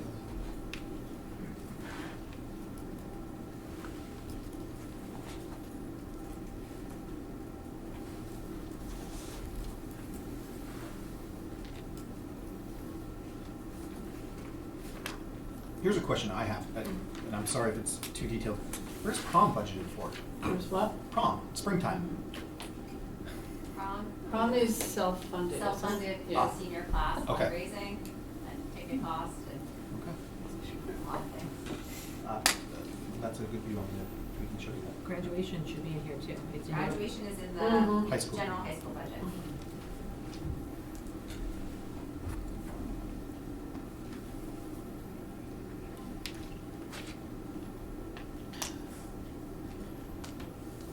Anybody need more time before we ask Anthony to come up first from the middle school, and then we'll have Lauren come up after Anthony. Mr. Giovinazzi, welcome. Good morning, everybody. Thank you for having us here. Really appreciate it. Thank you for the support of our students. We have 27 clubs at the middle school. Obviously not as many as at the high school. And I do have average attendance for each club. And attendance has been good overall. Not every student goes to every single meeting, but I did ask the advisors and the people running clubs to just keep a tab of running attendance throughout the year for me. I would like to keep all clubs moving forward because although there might only be 5 or 6 kids on average in the club, it's a good way for our middle school kids to get connected and accumulated with the middle school, acclimated with the middle school, and could be a potential that would connect them not only with some staff members in the building, some students that are colleagues after school that have the similar interests, but also can make a connection instructionally so that they perform better academically. Research says that if students feel connected to the building, that they perform better academically. And although we don't have as many clubs as the high school, I would like to continue to run the clubs that we currently run, as well as maintaining average attendances and giving opportunities for kids. There's a slight $100 increase in our budget code only because we needed to budget a little bit more money for some musical rights for our musical. That's the only real increase in our overall budget for our after-school clubs and activities. And just to plug, while you said that, we do have our high school musical this weekend, Hello Dolly. There's a performance this evening at 7, and then tomorrow at 2, 1 at 1. And then the Blue Mountain Middle School, what's the Friday. 13. 13? 13 junior. 13 next 13 Friday. junior? Saturday. Yeah, Friday night at 7 and 2 o'clock on Saturday afternoon. And I believe some of our students will be performing at the board meeting this Wednesday. Excellent. Kids are working hard and very excited about it. What, have any new clubs been introduced? This year we had a sewing club that was introduced, and I want to sit with the advisors and see how many kids have shown up and see if it's worthwhile pursuing to going into next year. So how do the clubs get updated based on student interests? Because I know we're rolling over everything, and I agree with you, clubs are very valuable, but I'm just wondering, do they align currently with the student interest in the population that you now have? I mean, a lot of these clubs have been around for a very long time. Right. This was the only club that came to me this year with the paperwork, the advisor, an objective, how they were gonna run the club. And again, I think that we moved forward, it's a sewing club, so I wanna check in with that advisor to see if it's something worth pursuing. And Stephanie, part of what we asked our principals to do coming to here was, as Mr. Giovinazzi said, look at the attendance, because that would tell us if this club is not being attended, that would probably be a club that is not meeting students' needs, and we would consider moving on from it. So it's a teacher who proposes the club, not No. the student. No, the student proposes the club, make sure that they get an advisor for Advisor. the club, comes up with a rationale, when they will meet, how many kids they think there'll be, and it runs for a trial for a year to see what the student interest is, to see what the student attendance is, and to see if it's worth moving forward and recommending it to be a recognized club with stipend. Okay. So you may remember early on this year, we had a resolution to, because there were clubs running that were not in the contract, and we had to we had to do an MOA to update that to match the student need because there were new clubs. Any questions for Mr. Giovinazzi? Thank you. Thank you, sir. Appreciate it. Ms. Scollins. So this is the time of year where every junior comes to me with a new club at the high school, because it looks great on a college resume to say, hey, I started a club at my high school. So I am constantly auditing and taking a look at our total of 43 clubs that we have at the high school. Some of them are always longstanding, the freshman class, sophomore class, junior class, senior class, which of course support the activities like prom and our exciting end of high school careers. The other clubs that we take a look at this year, we, as you just heard, had a resolution to change the way some of these clubs were listed in the contract and to ensure that we were in line with the HHEA contract. And we ran a couple of clubs that were first-year clubs, so an unpaid year, and then had clubs that were, this is their first official year. So I'll speak a little bit about our music culture club. This was one that ran unpaid last year and was officially a club this year. It has routinely about 25 students who are attending, and they listen to music, share music, talk about different themes in music. It is very vibrant, and we're learning a lot about different types of music as you walk by the room. Students who present different types of music are asked to create a brief discussion and thought topics for that type of music that they're presenting within the club. Running for a first year this year unpaid is our Interact Club, which is in conjunction with our local Rotary. So that is supported and working to support our community, and our students volunteer within the community, and then have started different initiatives within the building, like the Giving Tree around the holidays for families in need. A couple of our clubs that have lower attendance, where I've been having initial conversation with the advisors that they may not run next year, are our chess club. We have about 5 students who regularly attend. And our Girl Up Club, that was started a number of years ago, and the number of students who are in that is about 6. And they are no longer, they're going to be graduating this year, so it doesn't seem to be as popular moving into the following year. I have had a number of students come to me pretty recently with the new and exciting clubs that they want to run. One that we will be entertaining is a Model UN. And they have had conversation with another group of students who would like to bring in more of a current event conversation. So we'll be looking at what that looks like at the high school level. The process in order to do that is students schedule a meeting with me to discuss the types of clubs they're interested in. I then have them fill out, there's an old school paper kind of petition where they think about and draft their ideas. From that, it is then put into a Google form that I share with Dr. Garcia and Mr. Trombley. That club, that if it's approved, would then run unpaid for a year, and at the end of that first year, there is an evaluation form where the club advisors and the students in charge have the, reflect on the purpose and how the year went. So that is something that the Music Culture Club will be doing at the end of this year. Just a couple more fun things I wanted to share. We've had an incredible increase in our newspaper, our Anchor Club this year, and our Stars and Stripes Club, both run by Mr. Codner. Really, our last summer, Mr. Codner went and learned about podcasting, so our students have been engaging in podcasting and learning about different types of journalism through that course, which has also really increased our journalism class during the school day, which is exciting. And then our Stars and Stripes, our local partnership with our veterans, has been a really big increase in our club this year, as well as our STEM, our science club, has also really increased this year. Any questions? I was looking at the club catalog. I don't see the robotics club here. Robotics club is within the science STEM club, so they do robotics within that club, but it's not its own separate club. It's not its own separate club. And do they need an advisor to run a club? Yes. Same thing as the middle school. Thank you, Ms. Collins. Just a plug for the Stars and Stripes Club. I and the combination of the podcasting, I was interviewed by the Stars and Stripes Club as part of the Veterans History Project, and the students did a fantastic job. And I also believe our Stars and Stripes Club will be attending an event to honor Town of Cortland veterans later in March. So not only the co-curricular program is well supported here, and I thank you for that, because these are the interests that our students may have outside of our standard curriculum and our standard learning day, and some of this, just like athletics, is what interests students in remaining part of our community and keeps them connected to us. So thank you for your continued support of that, and to the buildings for managing the process too. Any questions on co-curricular activities?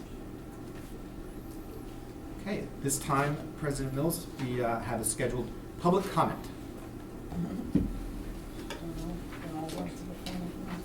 Is anyone registered? No. Okay, thank you. That brings us to, we got a break now? We are ahead of schedule, folks. All right, we're ahead of schedule. We are set to return at approximately 12:30, but I'm going to propose we return at approximately 12 p.m. Do I need to make a motion to change that, make a change? To return at 12. Instead of 12:30? Sure. Can I have a motion to? Motion to change. All in favor? At this time, I would like to thank all of our administrators who came today to help fill in some of the questions that we had. I know it's time away from your families, but you are the face of some of these programs that we're looking into at the building, and the first point of contact that our families and community members who may be voting on this come into. So your ability to be able to turn what today are numbers, and we all know that these numbers have people behind them, and your presence here and the information you provide helps keep that in mind, helps bring that to the forefront. So thank you very much, and enjoy the rest of your day. Thank you. Thank you.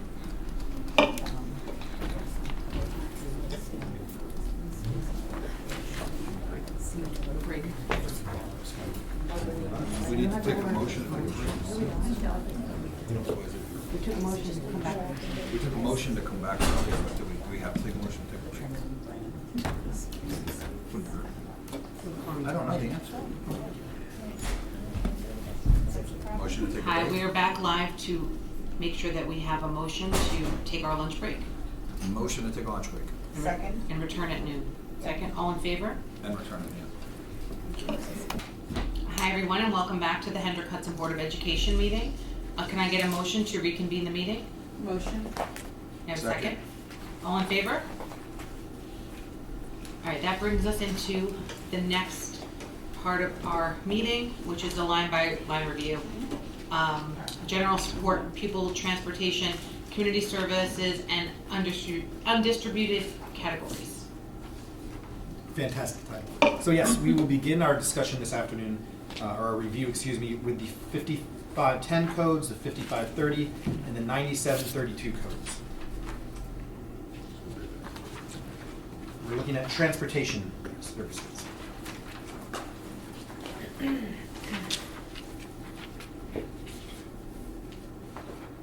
One thing of note, Jill, I believe we started budgeting for, did we create a central fund for trips? Or is that still by building? No, it's still by building. Okay. Is the bus garage materials and supplies to transition to the new buses? No. No. Oh, that's not a change, I'm sorry, I thought that was a actual gain, I'm sorry. Which one is that? Nothing, don't, I Okay.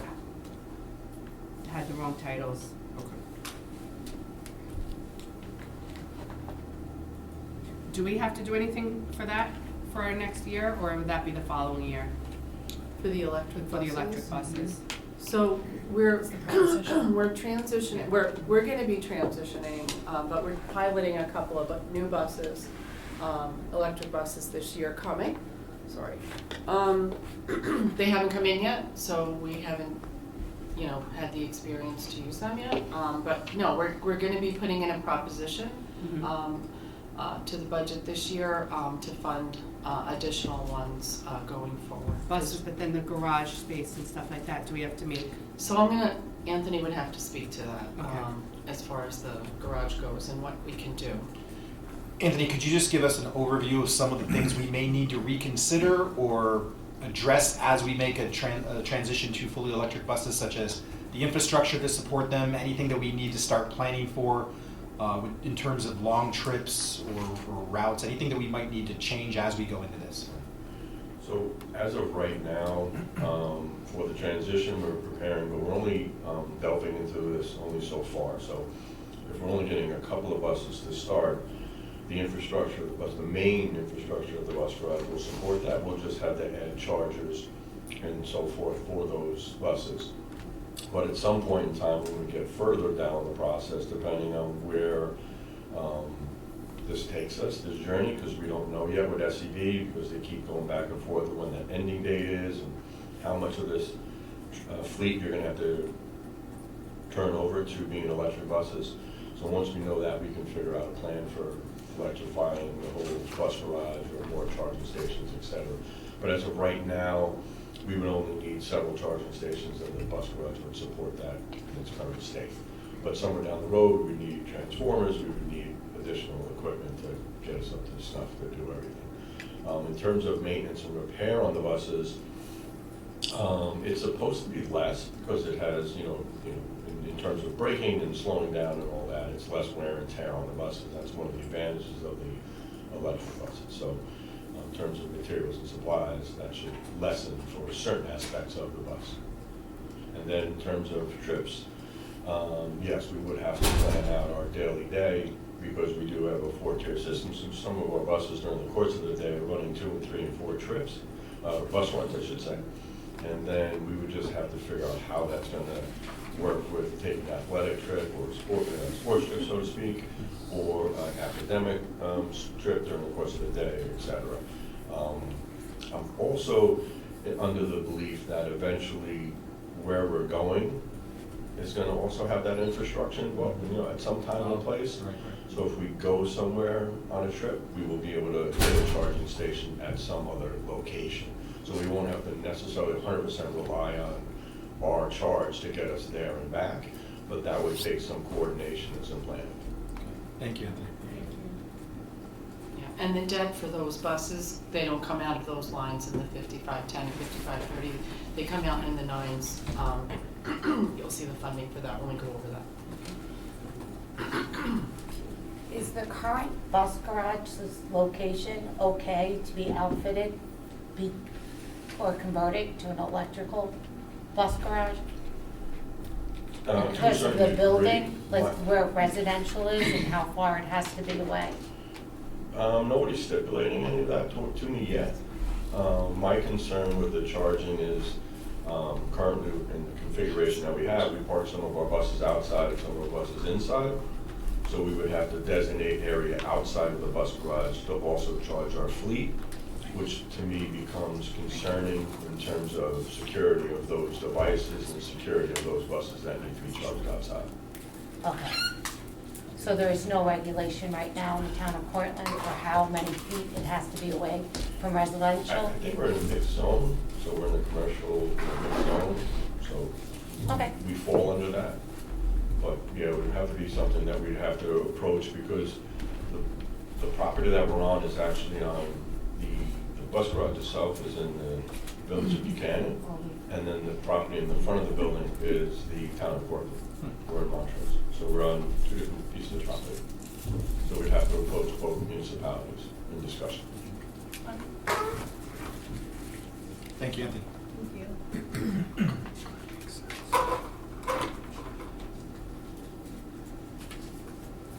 Any questions, board, on our transportation lines? Okay. Moving on to our operations and maintenance, 1620, 1621, and 1622.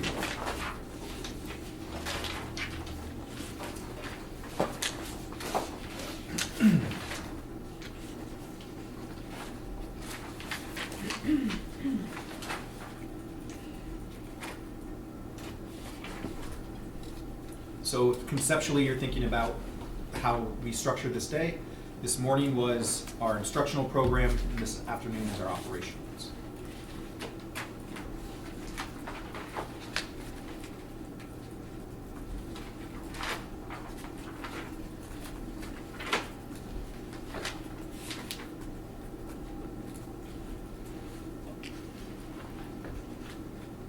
So one of the changes we made, we talked about a little earlier, from the original presentation to now was the removal of, we had $100,000 budgeted for the, to fund the capital reserve. We know we're going to put it in for a proposition, and if it were to pass, we were gonna fund it with that $100,000. We took that out, because if we create, we can still create the fund, the reserve, but not, we don't have to fund it. We have 10 years to fund that reserve for what we, when we think we have remaining funds in the budget at the end of a fiscal year, we can always add money to that reserve at any time if we get it passed. So that's an example of, we're not looking just at staffing as we develop this budget and the parameters changed. We did take a look at other things that we were adding that could be removed to help us balance the budget. And that $100,000 is one.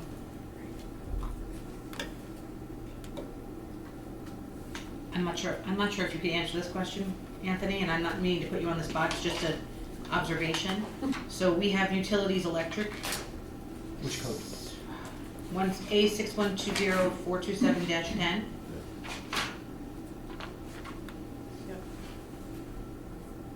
That's our electricity expenses with the solar panels on the roofs, and is that, like, what exactly does that fall in that category?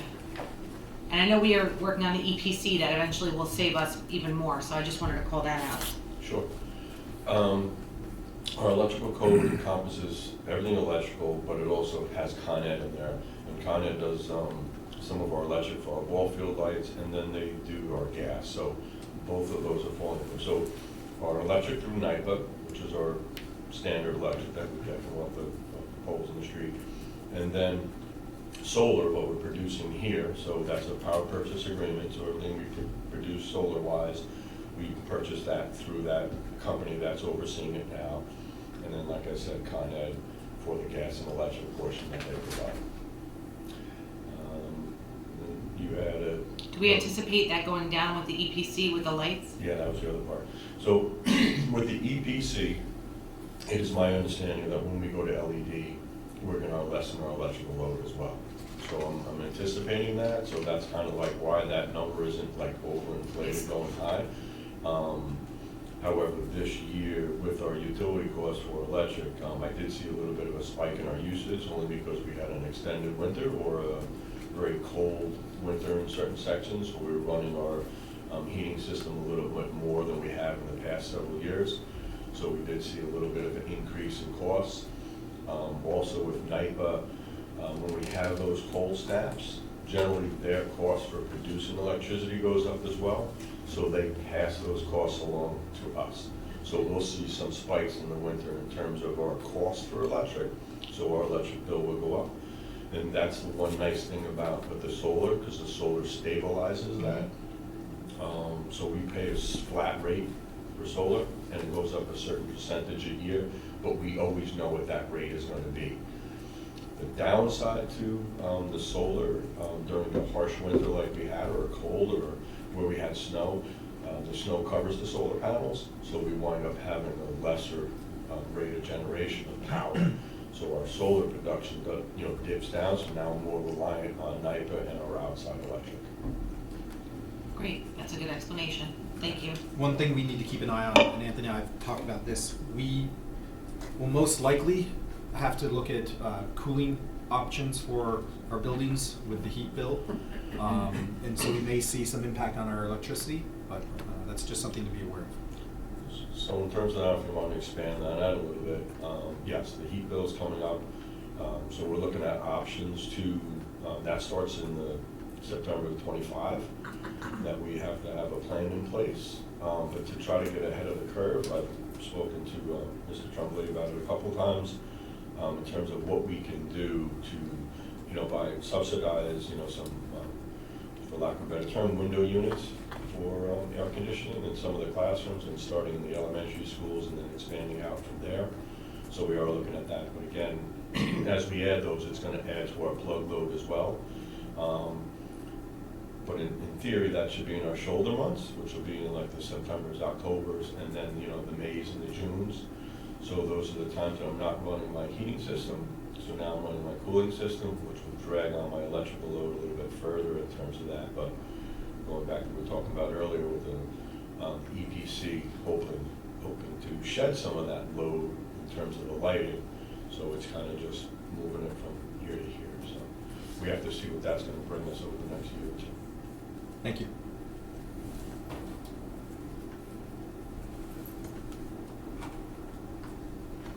Any other questions on our 16, 20, 21, 22 operation and maintenance codes? Okay, so 1622 was added this year. Well, it wasn't really added, part of it was added because we were making the security as part of the budget. It's a bigger part of our budget now. Mm-hmm. So yes, so it was split up. We added more to those codes. You can see a large change because we have started to devote time, energy, and attention to that.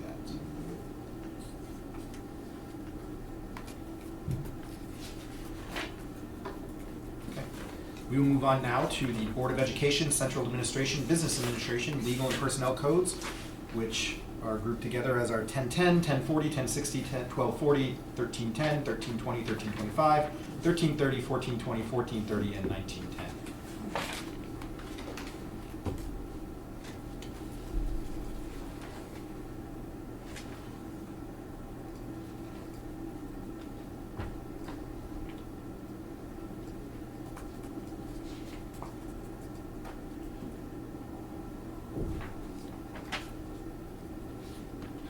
And Carmen, we again this year did budget for an additional budget vote. As a best practice, we hope we don't need to use it, but because of the expense associated with votes, it's a good practice to have that in as a funding if need be. What's that cost? Or what line is it? Where is it? It's not, I think it's the first district meeting, 1060, 400-10, 1060. Yeah. We need to double up on 1060. Yes, 1060, 400-10.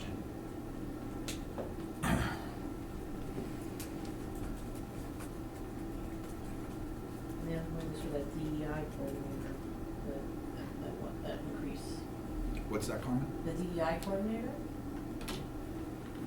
Which code are we looking at? 1010 490-10. OT services. What we added? Oh, that's to support, so we're anticipating partnering with BOCES on work of supporting our pathways to a dynamic community. So that would be if that group, if you think of what that task force is doing and how we live up to our mission, that group is gonna make recommendations. And if there's any professional learning that comes out of that for our staff, we wanna make sure we have funds available for that. That's the 45A. Yes. Thanks. Okay. That's part of the board's budget right now? Technically, 1010, is 1010, It's under BOCES services right now, Right. because we're gonna go use Okay. BOCES for that. Yeah, I mean, I don't know, eventually would that move to curriculum or? Like I've seen it professional in the development. superintendent, right. Yeah. We could probably move it to professional development, but we know it would probably come through BOCES, so. Does this take into consideration upgrading board docs? Yep. Yes. Good job, Carmen.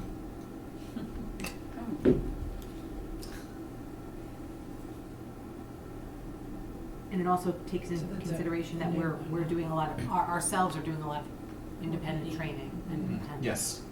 Carmen did budget It's Divergent. for additional board training. It's the new one. The thing you Yes. mentioned earlier New is in record, 1240, yes, not 490, not 1010.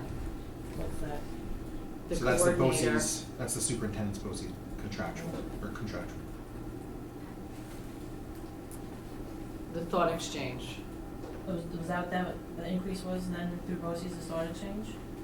That additional where we, So 1010-490 is not the consultant or For the or community. professional learning, it's the, that's the thought exchange.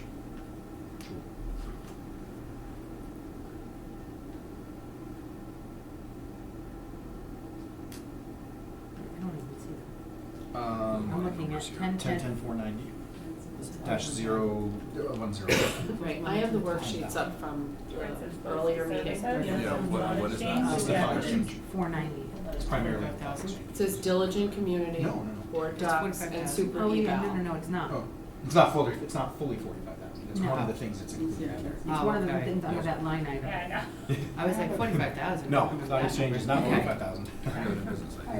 I wanna go back. oh, and that includes Greg. Yes. So that's what it is, that 10-10-490-10 is, that includes Greg, and then diligent community. And thought super exchange. eval. Oh, okay. Yes, Tamika? 1620, I'm sorry, I'm going back. It's okay. Sorry. 400-10 furniture. Yes. Are we doing like a spec book that people are gonna pick from, or are we still allowing? No, Okay. it's centralized now under Anthony's office. Okay. We anticipate moving forward to bridging it with instruction Okay. because the impact of flexible learning spaces, but we want to make sure that it comes out of one budget code and that one person has control. And yes, I anticipate us identifying a vendor or two or three that our principals will be able to order from. In a previous district, when I was overseeing this, we actually had a demo room. We didn't want to go live with anything unless it was tested out, so we would we would work with the vendors and get samples and then test them out. We found out, hey, rolly chairs are really bad in this situation, Yeah. right? So if we could move in that direction. And that's to build on that is to do like a standardized book, Mhm. right? So like once you've identified all the things that you find works, right, you do like a standardized book so that anybody that wants anything, they have to go to that book and select from those catalogs as like the approved list. Is rolling chair an official name in one of those books? It's called a task chair, not a rolling chair. So I was Well, hey, nobody's made a comment about the presentation I'm colors today, so. assuming that you guys do have like the approved vendor list. I was gonna right? say, the only thing is Because, like, you that can change Yes. because of what vendors become available for us to use as a school district. You know, so it's vetted by the state, and if it's not on state contract, we can't utilize it, and so forth. So that can change. This also, go ahead. Yeah, I was gonna say, plus like you never, just from being in a classroom, things change all the time. You never know what works one year, you might not want the next year. So like having just the approved vendor list and then selecting from those should work. This also includes non-classroom furniture as well, too. Yeah. Just so you could have like some cohesion across the Right. buildings, so there's not like Yeah, just color random schemes things and things thrown. like that, Yeah, yeah. I mean, so there's not just random things everywhere as you go from building to building. That line was also reduced Yes. from 300 to 200. And primarily, we reduced what we thought would be impacting the classrooms. I think the only other departments that have furniture were like Chris, because they require specific items, and there's one other one I can't remember, but it was, they're centrally located here now, so. If we flip over our agenda, if you have a paper copy of it, Jill, do you want to explain the 9901 and the 9950 codes?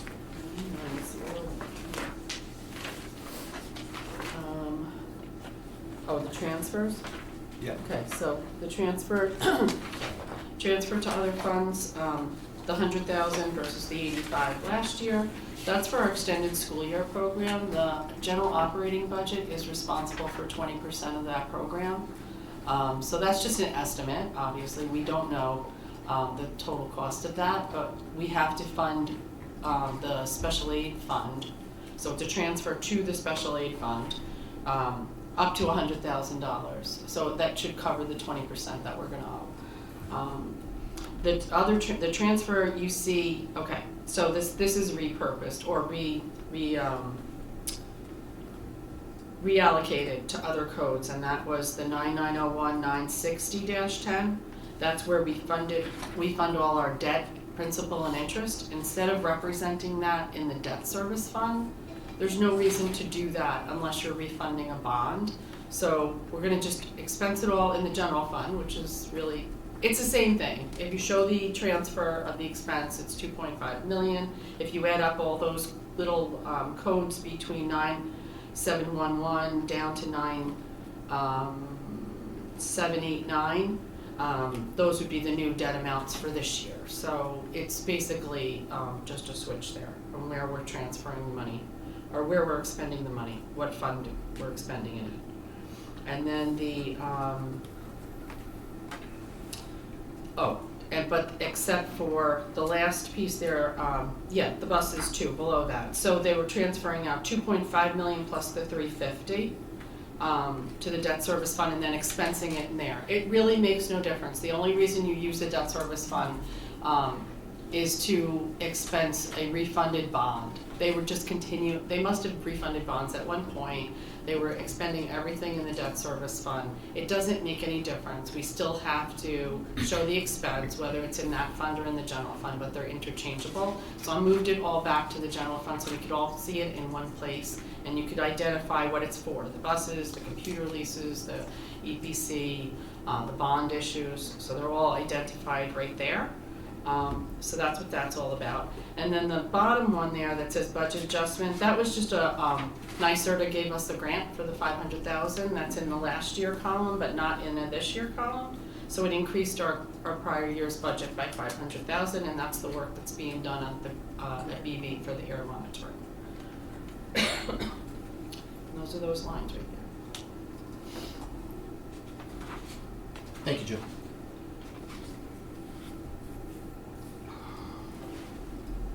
I'm assuming the benefits line for 9 and 10 are just split, right? 8, 9, and 10. I'm sorry.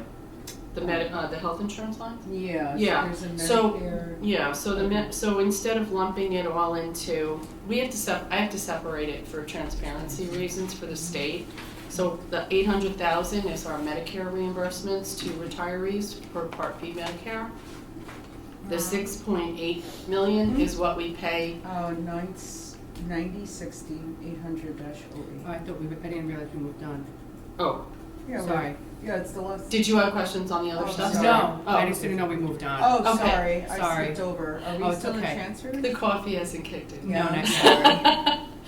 Okay, the Medicare reimbursements is the 800,000. And then the retiree health benefits, the 6.8, right? And then the active employees are 7.4. But yeah, that's comparable to our 14.7 for last year, except obviously the rates have gone up, so yeah. Okay. Thank you, Jim. Yep.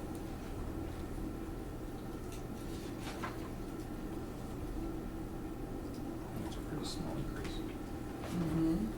But I think when you also take into the retirees that Our retiree expense is almost even with our with our active employee expense at this point. And that's happening in a lot of districts. I know BOCES, I think it's gone the other way. It's completely, the retiree expense is actually more than what their active employee expenses.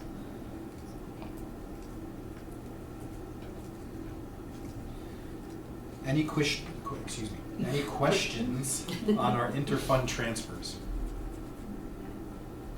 Okay. We'll now delve into what we just touched on, our 90-20, 90-10, 90-30, 40-45, 90-50, 90-60, 90-89, 97-32, our undistributed expenses, expenditures, insurance benefits, and debt services. So we're staying on the same page. Right, so the retirement expenditures for the non-instructional group are at like 16.1%, I believe, of the salaries, and the teachers are at 10 point, I think it's 10% even. They just made it 10% on teachers' salaries. So next year we'll be charged 10% on the current year's salaries and 16.1 on the non-instructional. And Social Security hasn't gone up as far as the rate goes, but the salaries go up, so that's going to go up. And then workers' comp, life insurance, and unemployment, they all have their own individual rates. Jill, could you dive into what you mentioned about the non-instructional employees and our retirees, that were charged based upon the percentage of our overall salaries? Who charges? New York State. That's our contribution. That's the district's For contribution. TRS and ERS, maybe Nope, calling you're it a pension plan. That's okay, I just Yep. was reading a number and missed the We try to stay away from framework. acronyms. Thank God, because I'll ask lots of questions.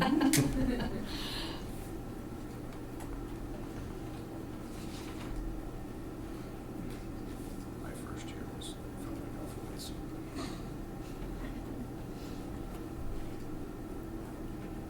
That covers it. Okay. Any questions? Okay. What I will ask the board to do is if you could turn to, if you could go to the comparative data portion. So it's, I'm not going to call it pink. I think it's more violet. Yes, violet? Lilac? I'm not going to say lilac. I'm going to say purple. You just said it. Yeah, you just I said did it. just say that. Thank you. Okay, so if you turn to about midway towards the end of that packet, right before the tax cap, you'll see a form that says administrative compensation information. Looks like this. The upper left is after the testing, demographic data, report card data. We need some more tabs. Yeah. The little post-it, those little post-it tabs. That's if we do this. Where? Oh, I see. I'm there. So yes, in the comparative data, you'll see our school report cards, All the way deep. our demographic data. The form I'm having you look at right now is an official notice that we have to provide. It's for any administrator salary any administrative salary that is over $169,000. We have to disclose that. So you'll see our disclosure for next year laid out here. Actually, this is the disclosure.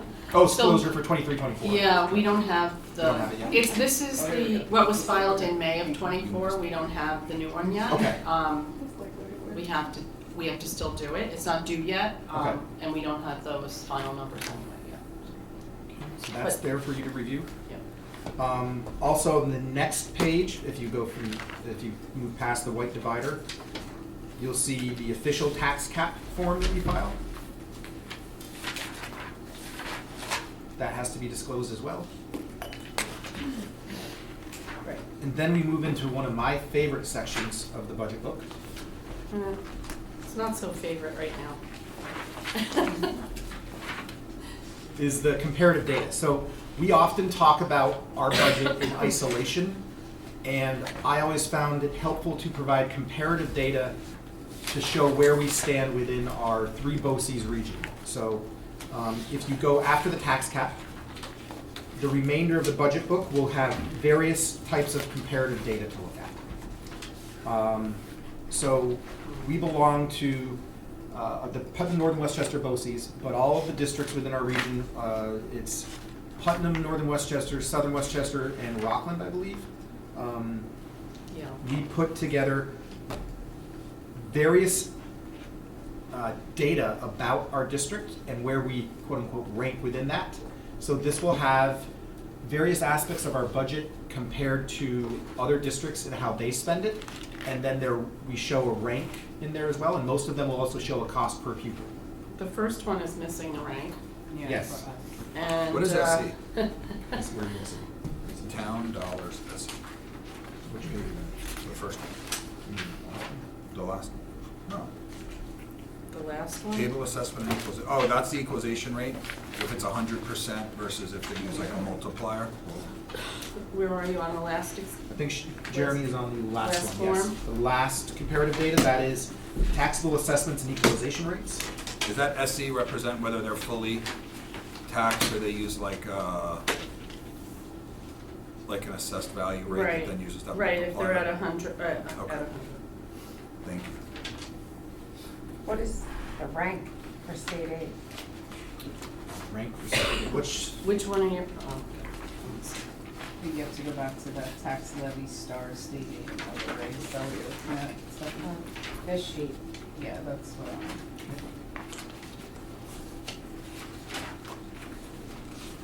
I'm very confused. You said the last one, but I think that's my first Oh, one. it's your that's first the one? first one. So yes, the first. Book is backwards. Yeah, no, I'm trying to figure out Your which one. book is backwards. Do you want that? No, I can figure it out, but yeah, all right, I'm not crazy, that No. was the next one, I was like, what the hell? So the first comparative data after the white sheet, the rank is basically, I believe, it says if you were receiving the most revenue, it's which district is receiving the most revenue from those sources. But then also make sure you take a look at, this doesn't do a pure per pupil amount. Some of them will. So we'll add more of the sheets that are available, and what we found out when we were doing this was that some of these were not populated with information, so we had to go in and populate them, and we populated as many as we could before we had to stop and make copies. So we're gonna continue adding to the book. Can we do this comparison as a per pupil expenditure? Yeah, which one are you, like the So, total This general one, fund? if we could do the school districts and have the per pupil expenditure. So if I'm looking at this, I mean, it's helpful, but I think if I was looking at it at home, from Which page, what does it read across the top? 23-24 general fund revenue, Yeah. tax levy, star, state aid, and other. So that would not be expenditures, this is our revenue coming in? Right. And you're looking to see where we rank, how much state aid Yeah, this we is have not per pupil? expenses. So if we're spending $34,000 per pupil. Yeah, so that's not on this Okay, chart. is it in here somewhere else? Yes, it's broken down, think- so, If you look in the report card section, is that something you? I don't think I have so this. it drills down even further, Stephanie. Let's take an example, go to the total teaching expenses, actual expenses for 23-24. So that's a clarification. This is not based on our proposed budget. This is on the 23-24 actual budget. If you take a look at, Per pupil cost. for total teaching, that breaks it down into, it considers aspects of our budget code that deal with teaching. So the 2110 primarily, they'll take a look at where Hendrick Hudson ranks in terms of the region of just a portion of our budget that is dedicated to that, the rank in the region, and then it will show you the pure pupil amount of of where we stand in the region.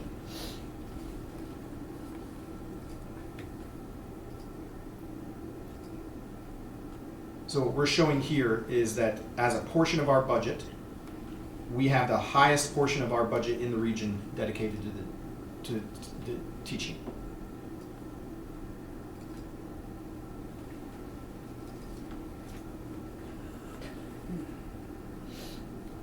and when you go for per pupil, we're 7th in Virginia. Does that help? It does, but I think it'd be. Overall budget? It would be easier to follow at home if you could see, you know, how much Carmel was spending per pupil. I think we can get that from the report, from the accountability website, like the fiscal accountability website gives that information, but it's also like a year old. They don't give them, because we didn't end 24, 25 yet, so it's like, it's like a year old when we look at it, yeah. But I just think it would be easier for people to follow at home and to compare. Yeah. That's just that portion of the budget. That's to read this, just be very clear that you're looking at the total teaching expenses, that's not your pure pupil cost divided by your overall budget. So if you flip the next page, you can see it drills down in there to even the instructional cost.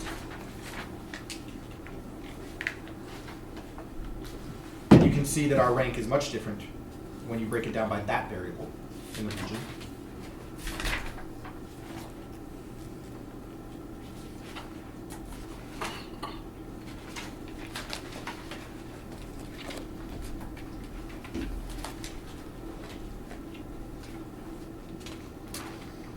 And we're gonna get you more.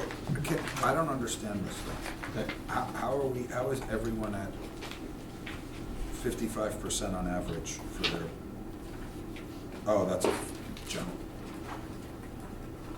So they always list the general fund first, like your overall budget is the first. Then they show you the portion of your budget dedicated to whatever title that is. So in this particular case, total instruction. I believe what this does is this does not include salaries. Okay. Whereas the total teaching comparative data did. What is this equal then? Like, it just seems that it's, I mean, Haldane has a higher number than us there in total dollars, and it's K through 8. Oh, no, that's Cold Spring. So, how does that, I just don't understand. What it's showing here is that, Jill, do you know what page? Part of the ST3? So the ST3 is a document we file with the state to get our state aid, and we have to break down a whole bunch of our expenditures, and it's taken from there. Right. So it's the total instructional. Do you know what makes up the total instructional? All the 2110, yeah, the entire 2000, like it just, yes, all But of not the salaries. 2000 codes. Can't be salaries because it says we only spend $3 million of our No, it would be more like Everybody here 45 million. percent, and we're at 4%. It just seems weird. It's not even close. So we should look at the numbers perhaps and see that they're correct. Where are you looking? Because I'm looking on this one that says actual expenses, total teaching. Go to the next one, total instructional. Total instructional, everybody on the list is between 47 and 58%, and we're at 4.25. Yeah, I see that. So the total instruction there, that number can't be right, can't be correct. So I think you said some of the stuff wasn't. It wasn't, and yeah.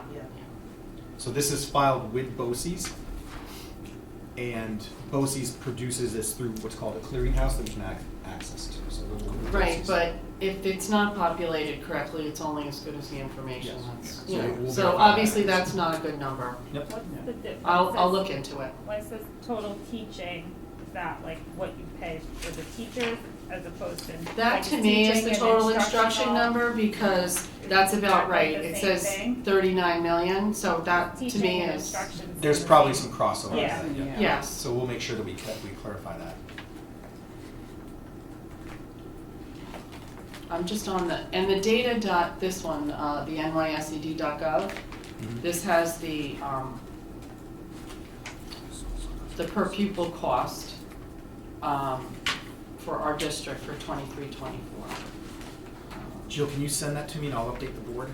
It's Unless you want on to just our read it into the website. record. Okay, it's on our website? Oh, it's on our website. Yeah, it is. But for these numbers that we get from somewhere, or we got them from like internally? So when we file a state form at the end of the year, it's supposed to pull from It's that supposed to data. populate So with that's what those this numbers, pulls but from? yeah. So yes, so that on their end is an error. If you go under our district, menu and where it says New York State District data.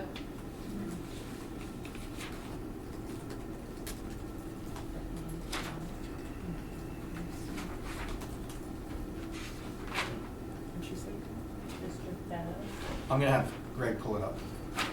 Oh, there it is, right there. Right, so if you click on. Go, Greg. Is it under, No, so then just, digital resources?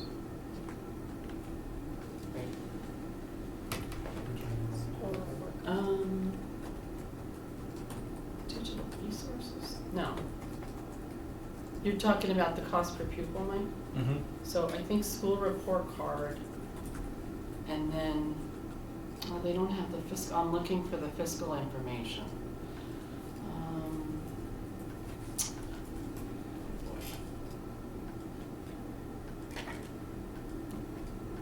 You want me to look for that while you go over the report card stuff, or are you not gonna look at that? I wasn't gonna go over the school report card. We could. We can follow up as an, I'm keeping a list of things we need to follow up on. So we can make sure that we get that and update the board.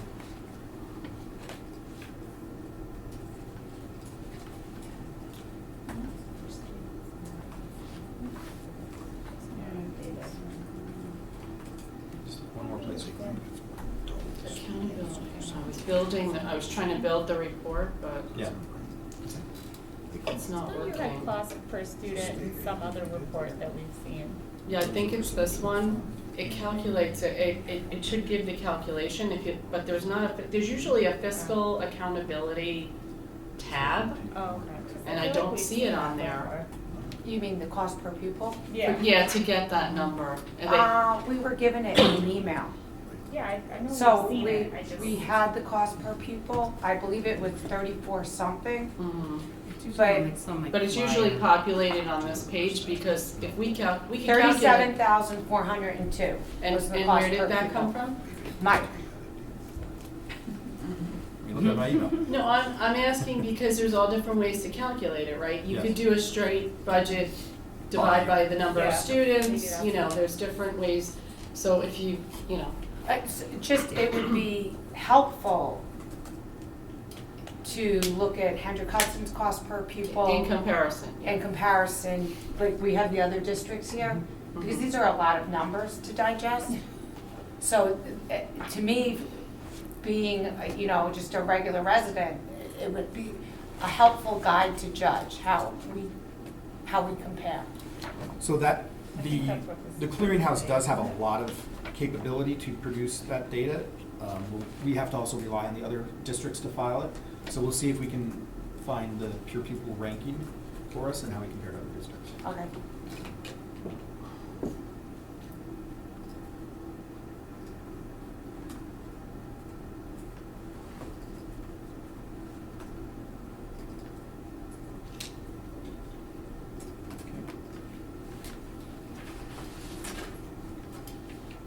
Okay, any other questions or any questions I haven't asked? Any questions on the budget book itself and some of the information that's in there?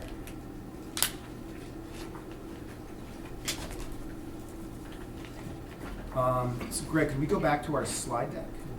Thank you.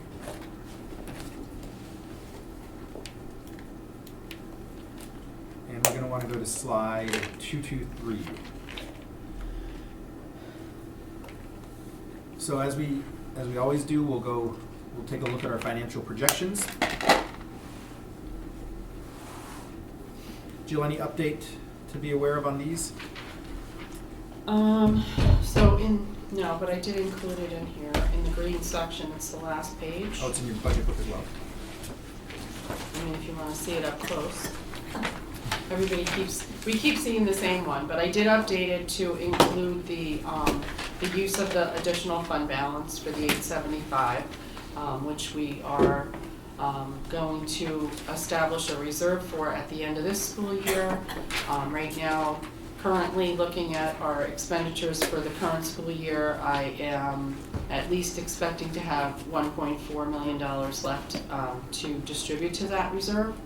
And the rest, we can decide at the time where where that falls. We're not close enough to the audit yet to make that decision, but around May, probably after the budget vote, we'll be talking about that. And but anyway, this is the projection for the upcoming year. So all of the budget information that we shared on the green sheets prior to this page are the numbers that are here. So the salaries, in other words, that's the total salaries on that 25-26 budget proposal are 49.1 million and so forth. All those categories are reflective of that particular spreadsheet.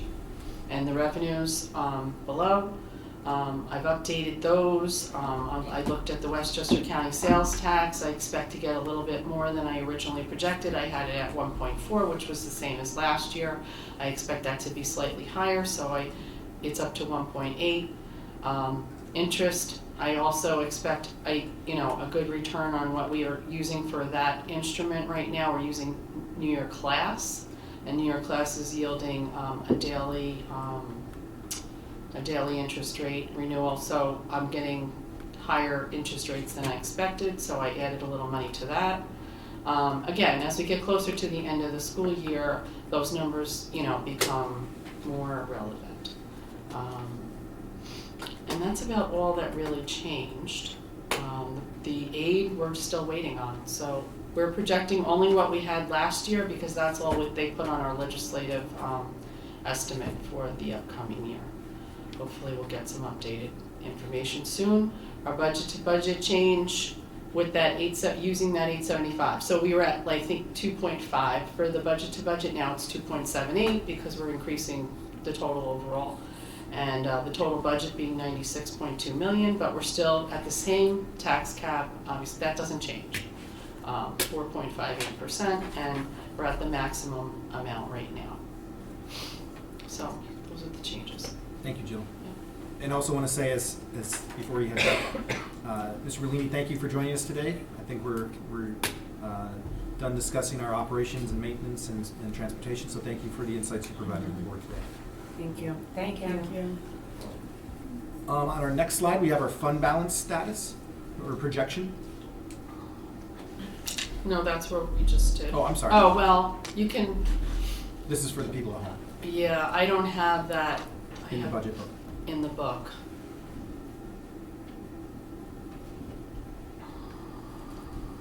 So that's pretty much the same, other than using the additional 875. That's all that really changed. Can I ask And I broke out the reserve. Can I ask a clarifying question on the 875, just because Sure. It's something new that we hadn't talked about Yeah. before. What is the benefit of setting it aside, like you said, for, now in this budget versus you said it's to cover expenses that might come up next year, then pulling it So out of the this fund is- balance then? Well, this is next year's budget, so Right. we're But you had said that it's either gonna be, we get it in here now, or? no, so at the end of this school year, we Yeah. are gonna have X number of dollars left over. Right, you said What 1.4 I'm, you're right, projecting. well, that's in appropriations, I don't have the revenue side of that Right. yet. So I know probably we will have around $1.4 million left. We have to designate where we're going to put that in the reserves at the end of this year. I would like to establish an employee benefit and liability reserve because we already know that we're earmarking X number of dollars for incentives for the teacher retirements so that's about half of that money.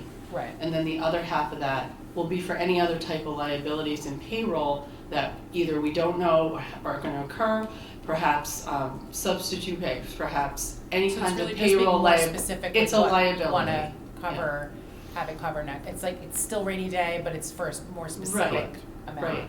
Because we're paying it anyway.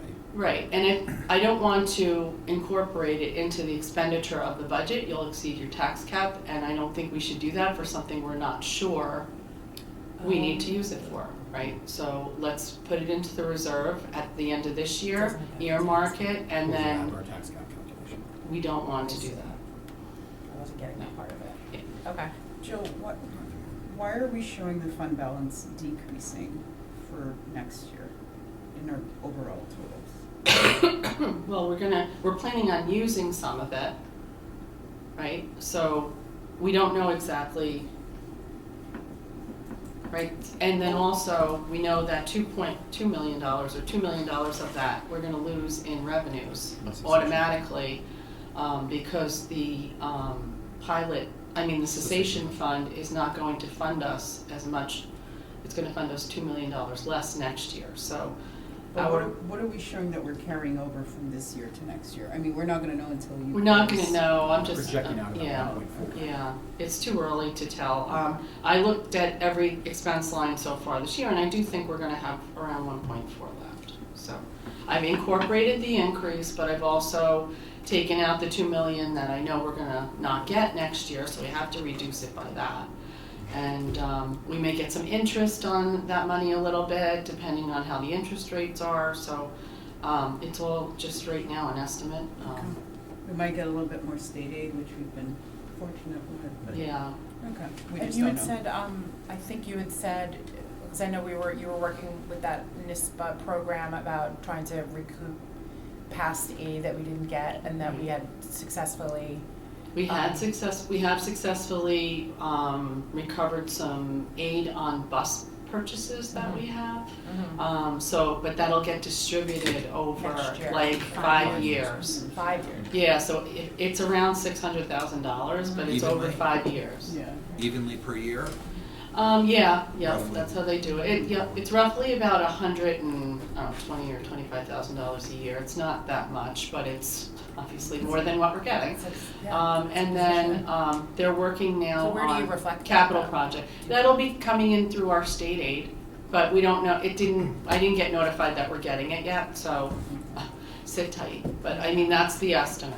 So if you get notified, you would essentially add like 125 to the. Yeah, I don't know if they're gonna start adding it this year or next, I mean, not the current year, but like next year or the year after, like I haven't been told yet. Okay. So I don't wanna make any assumptions until I've been told in black and white. For sure. Board members, if you're looking for an overview of our revenues by category, if you go to the blue pages, the last page in the appropriations tab, it says page 7 on it. That will show you our estimated revenues for next year. Right, and that should match up with the, Expenses. and the sheet we just had on before this with the revenues. We didn't go over the 3-part budget, but and it is something that the state requires we go over. So if you want, I can bore you for about 2 minutes. So the beginning of the book is just kind of a narrative of an overview of the whole entire budget. So you should probably read through that at some point. It gives all the facts. But the whole budget has to be broken down into 3 categories, which is administration, program, and capital. And so our administrative portion of the budget is 7.4%. Our instructional or program part of the budget is 83.2%, and our capital portion of the budget is 9.4%. And on the following page is a little pie chart, kind of breaks it down another way, gives you the dollar figures. And then on page 4, I also compared it to last year, what the administrative portion was. This year, last year, the dollar difference, and again, the bottom line is the total budget increase, which is $2.6 million overall, and then I also included the use of the fund balance. And in essence, the only, other than the tax cap and items such as that, the only part that the state requires districts to share is this 3-part budget, correct? Yeah. And so look at the level of detail that we provide you to help you have a good understanding of what goes into that, the overall approximately $84 million. And also to mention, so the change in the budget, if you look at the overall change in the budget, it's $2.6 million more. We're using $4.6 million of our fund balance to fund that. What I'm saying is that we're not asking taxpayers for more money, we're using for an increase. We're asking for money to fund our budget, our annual budget, but we're not asking for additional funds to fund it, because we're utilizing the fund balance that we already have to cover those increases, right? So, I think that that's important to mention, is because we're not putting more money out to taxpayers. I mean, I guess that's gonna be one of the conversations as a board we're gonna have is like, how do we move forward? Because if we're still taking now, what's gonna happen later, right? So at some point, we're all gonna probably have to have that uncomfortable conversation about going a little bit over the tax cap to ensure that our longevity and our survival is there. I mean, we're not doing it now, but it's gonna be a conversation that's gonna need to be had probably next year as we start going through this. Right, but and again, at the end of next year, we hope to have remaining funds from fiscally responsible spending and whatnot, right? So out of that money that we are taking out to use, we don't expect to use all of it, right? So there's contingency in there. I know, I guess this, I don't know if this came from Finance Committee or from you guys, like from you looking at it. How did we come up with the number that we were taking out of the fund balance for this year? I know it was just kind of brought to us that here's the number. Well, we You had to start use, someplace. yeah, you gotta, well, you start somewhere, but you start with your tax cap. So we know that the tax cap would give us $54.5 million, and what do we have to do to make up the difference to meet the expenditures that we want to spend, right?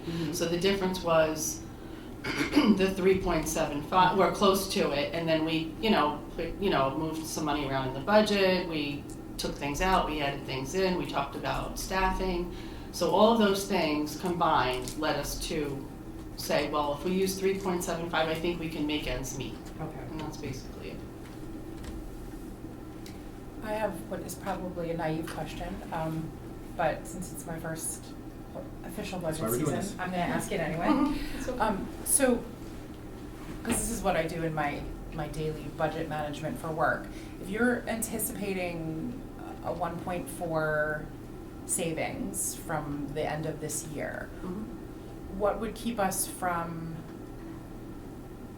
using less of the fund balance and using that instead? It is gonna fall to fund balance. That money that we have remaining After this the- year. So You're using that money whether you save the money or not. The difference is, will you have 1.4 to put back in or not? You still have to take the money you're taking out of the fund balance. When you finish this year, if there's money left over, it goes to fund balance. You're putting it right, back. No matter what. So the if question we- is, if we this have- budget passes and it's the 4.6, because it's now including the 875, and we get the 1.4 back, that goes back into the fund balance, so it's made up.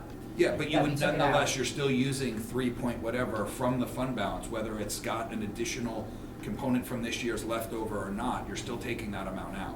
So what would change is the amount of the balance The pot by the that you delta. have in The there. pot won't Right, go right, down right, by yeah. as much, but you're still using the same dollar amount from the pot. You're just giving an opportunity for the pot to grow. To fluctuate. Yeah, it goes up, the 29 million will go up by whatever we have left over, but then it will go back down by whatever we use next year. Right. But I These have two to will- represent it in 2 different fiscal years. I can't just net out the 2 and say that's what we're gonna use, you know what I mean? It doesn't work like that. And again, it's this interplay of what we're allowed to spend by the tax cap, right? And then how do we get there? Do we cut expenditures? Do we use more fund balance, or do we ask to raise more taxes? So those are the 3 things that we. And then you also have the reality is the 4% that you're allowed to just carry. So all the other rest of the fund balance has to be, should be allocated. Should be allocated. Yeah, And so the I'm district- maintaining the 3.65 or whatever we're at for the the unassigned, always. We're not digging into that, but that is part of the total fund balance. It's just, it's not designated for anything, so, Correct. yeah. Am I jumping ahead of, so Greg. when we were at BV, we were having a conversation for the budget on like how much we were using, what % tax cap we wanted to be at, and staffing. Are we there yet to be able to answer questions like, so we know how much we want to use projected right now? Yeah. We still want to stay within tax cap, that's, Right, currently Right, we're at this balanced. time. We don't need to look for any cuts, if that's what you're Okay. asking me. but like all of that conversation, because I know that was when we left there, we still weren't sure like where out of those 3 categories we still had to do work. We feel more comfortable now with I do. those. I think by creating her reserves that she did, that's where she got the money, right? Well, the district has done a great job over the past couple of years of creating the reserves to allow us to carry that money for the purposes of those reserves. But yeah, we came into this, each budget year is gonna be different. So last year we left here with a little bit more work to do. I think we were able to get more accurate numbers closer to the date. Remember last year when we met, we were going off of budget numbers that were a month old in order to get the budget book ready. This one, we really pushed the creation of the budget book to get accurate numbers. So I think it's a different place this year.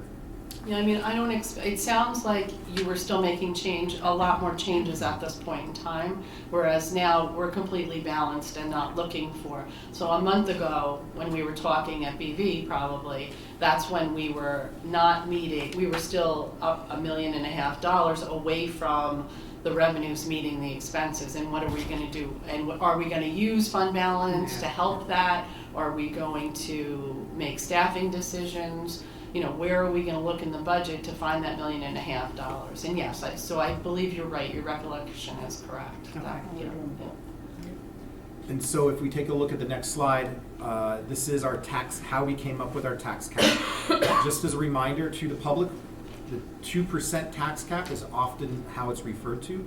It's not 2%. As you can see, we are allowed to go up to 4.58% without exceeding the tax cap, which would cause us to have a majority vote. 60% of our voters would have to vote yes. Supermajority, sorry, of our budget.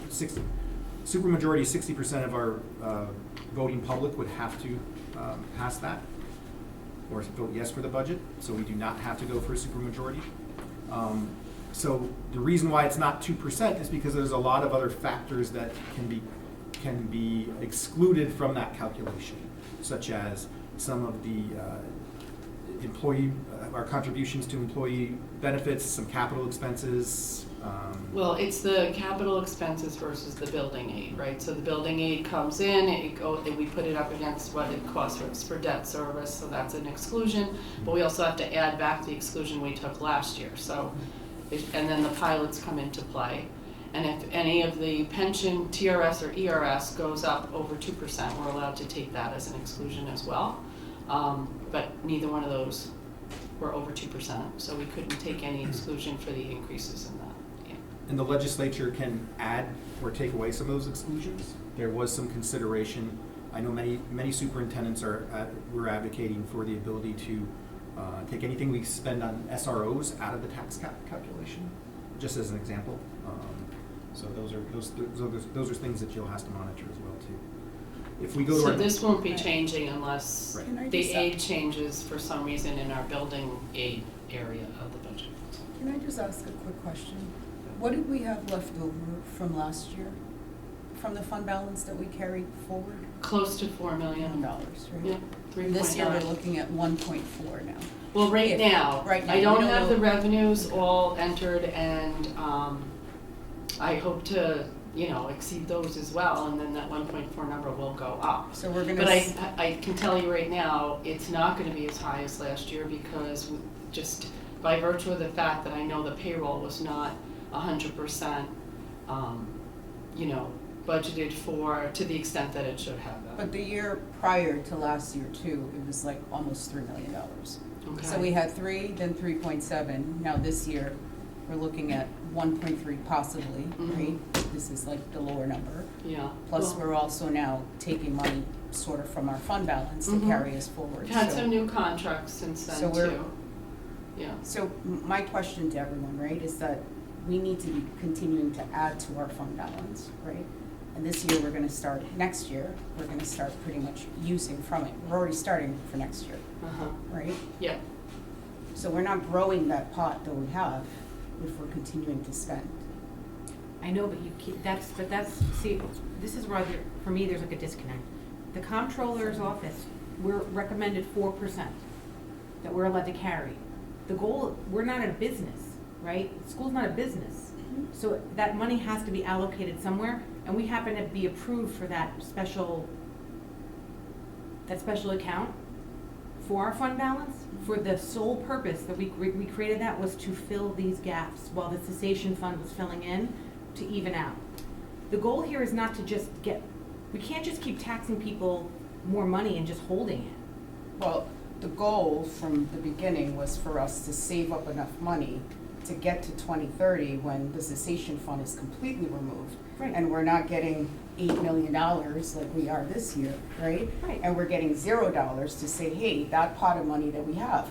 But we're going into 25, 26, already eating away at the money we have in the. That's been the intention. But it's always been the plan. That has always been the Okay. intention. That's why we've been taxing the way we've been taxing since the plant closed. Okay, but if you get to, let's just say you look at Jill's sheet, right?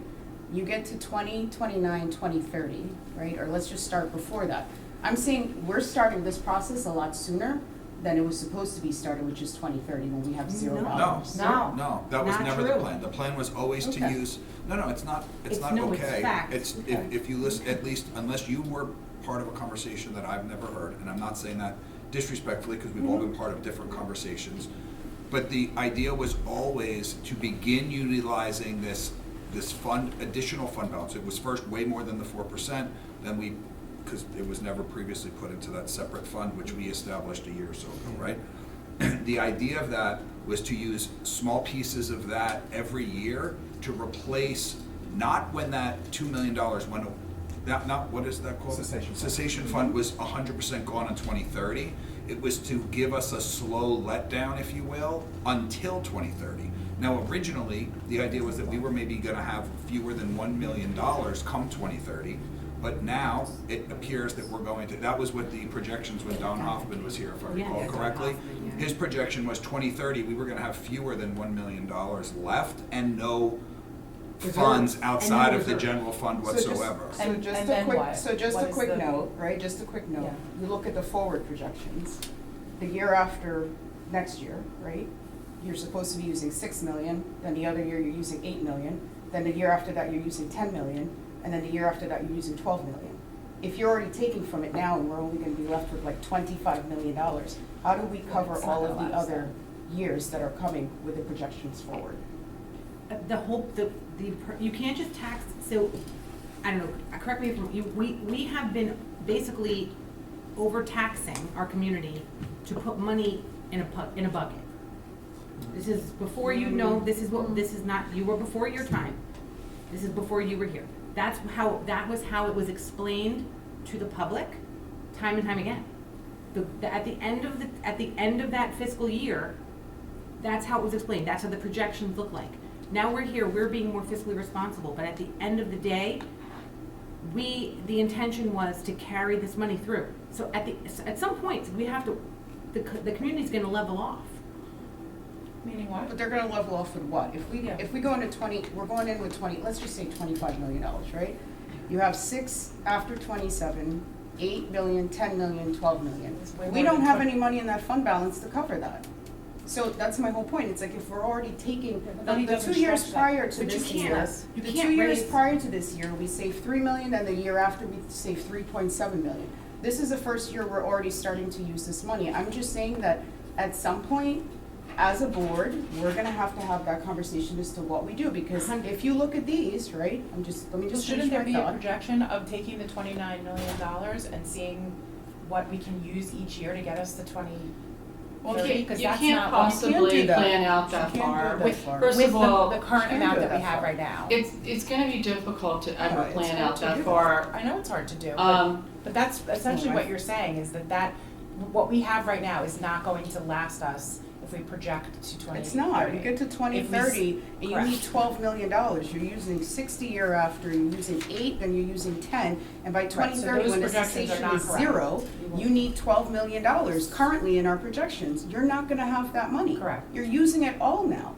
So I'm gonna ask the same question I asked at the Frank G meeting. Are you proposing that we go over tax cap? Or are you proposing that we look for more cuts? I don't understand. Well, this year we're doing both. We're using and we're cutting, right? So my Well, point I mean, is, the fund was created for that. So my question is when are we gonna have a conversation as a board about I believe in doing small incremental increases instead of saying, hey, This year you're paying 4%, 4.58%, but come 2029 and 2030, you now have to pay 10%. Our seniors aren't gonna be able to afford to live here. They're not even, nobody's gonna wanna sell their house or buy their houses here because it's gonna be priced out of the market. So my point is that as a board, we have to, if this is what we're doing going forward, we're already using money and we know that it's costing more and we can't save anything now, then we have to start having a conversation of small incremental increases that go across the board. Above the tax cap. You're saying we have to go above the tax cap? No, I'm not saying right now, but I'm saying this is a conversation we need to have because we're here now. We're knowing we have to take 875,000. We might only have 1.4, whereas the other years we had 3.7 million and $3 million that we were saving each year. Now we have to come to the realization that now we're not saving, we're spending, right? So what do we do as a board to ensure that as the longevity goes along, we can help our district survive? So I hear, so my concern, I hear you. What? Yeah, Can we take a break? Motion to take a break. Yes, second. I'm like, Welcome back to the Hendrick Hudson Board of Education meeting. Can I have a motion to reconvene the meeting? Motion. Second. All in favor? All right, back to our, where were we? You were gonna say. We were saying what a fun day it was. And, we're getting ready to go home, I think, is what we were saying. You were gonna make a point. We're talking about raises for the board. I think I'm good. I think we have to have further conversations, and share more of this with the community, but I think right now for this year, I think we are okay. So if I could we pull back to talk about, we'll revisit December. As a school district, we must have our revenues equal our expenses. We have to have a balanced budget. There are ways that we can get to a balanced budget. You can increase revenues. Revenues being the amount we ask from the community for taxes. You can get more in state aid. Bake sales probably won't do it. But those are some major budget drivers. Or you can cut expenses. You can cut the supplies and materials we ask for. You can cut the salaries. You can cut programs. So and also you can use fund balance to reduce any gaps that you may need to make up to get under your tax cap. So all of these things interplaying themselves help us get to where we are to balance the budget and to hopefully pass the budget. Because remember, we are going to the community and asking for this year to raise our budget by 4.58%. No, to raise our tax Our tax levy. Our budget's going to be less than that. Yes. We're going to be at, no, I appreciate it. It's a detail that needs to be nuanced, because that is correct. So, we as a district, in our unique situation, I think the board is doing the right thing, is saying, here's our tax cap, we're going to go right to that, because we know that sets us up for the ability to have the option to go hopefully higher next year with our tax cap. And we're not leaving any quote-unquote money on the table that we could have raised. Early on in the tax cap, most people were saying, we don't want to go anywhere, we don't even want to go. I was in districts that went zeros. And they realized they left money on the table, compounding each time. I think the board is doing all the right things. You're looking to make efficient cuts that don't decimate what we hold dear in terms of our instructional program and our student experience. So you're asking the administration to find those places. So that, in essence, saves money that could be directed towards later years as well. You're also trying to balance that out with how much you're asking people to pay in taxes. You're using fund balance as a way to soften any blows to what would need to pass a budget to get to the appropriate amount to fund your instructional program. And you're also advocating for additional revenues to assist, and you're establishing reserves that you did not have before, and you were just using unassigned fund balance. But now if you establish reserves over this period of time, you can put money away for rainy days that you would be pulling out of your operating fund balance, further putting you into the possibility of not having the money to pay for things as they come up. So I think the board is doing its fiduciary responsibility effectively and very thoughtfully. Thank you. I think that's key, being thoughtful from budget season to budget season, and really, we are looking ahead. No one's just living in the here and now. We are looking ahead 3 to 5 years. I would say looking beyond that, you're being unrealistic, because there are too many things that can change between now and then. And yes, I understand your concern about not wanting to be surprising people and saying like, oh, guess what, we used it all up and now we need to come to you to get money.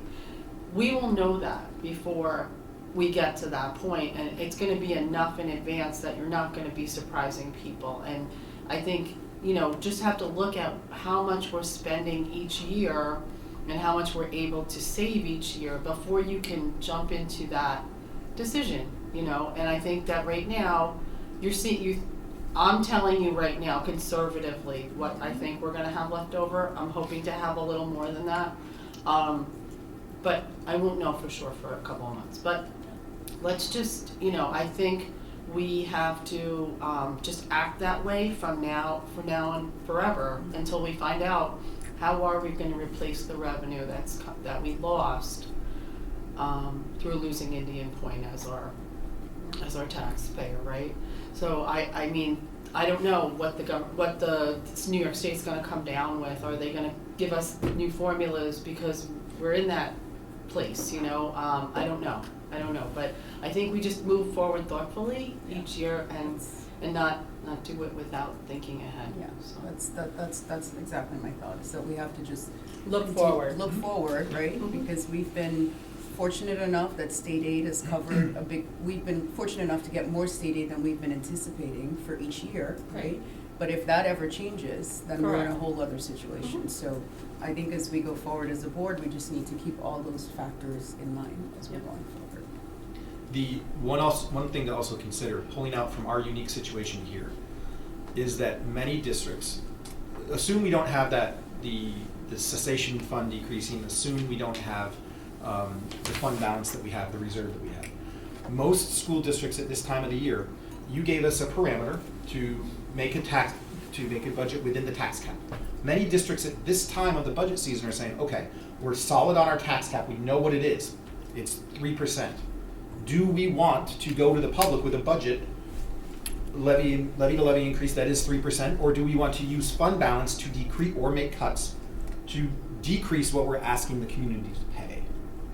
So going right to the tax cap, I think is where we are as a district right now, where other districts may have the ability to say we don't want to go right to the tax cap, we want to be more mindful of how much we're raising our taxes. We're mindful too, but we're also mindful that if we don't balance it correctly, there may be a year where we have to go above the cap because we didn't go right to the cap each time.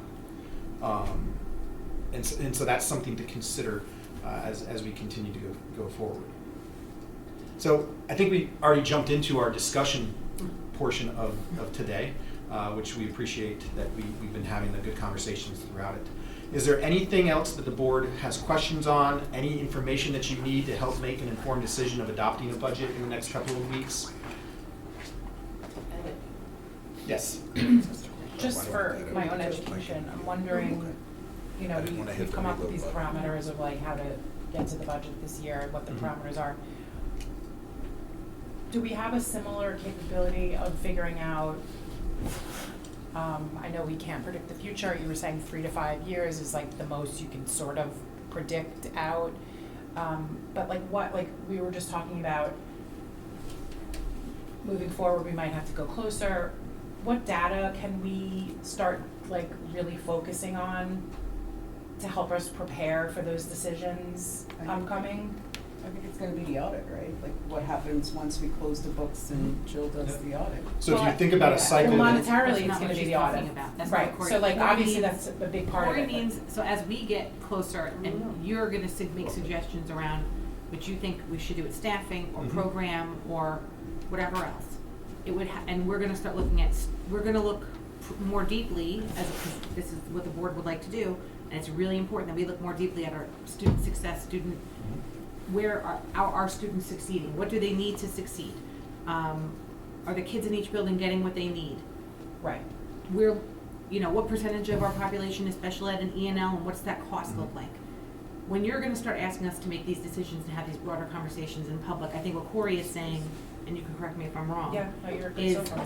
is there something we can do, a seat audit, so we can prove out our To our inform the staffing, future inform the decisions that we need community, to make. inform the Yeah. community, inform us. Right. As you're making your suggestions, that we are doing everything we can to make sure that we are preserving as much as possible, you know. In an our- efficient way. In an efficient way. Yeah. So, if you know me well enough, you probably know where I'm going to go for this one. As a board then, and as a That social studies teacher.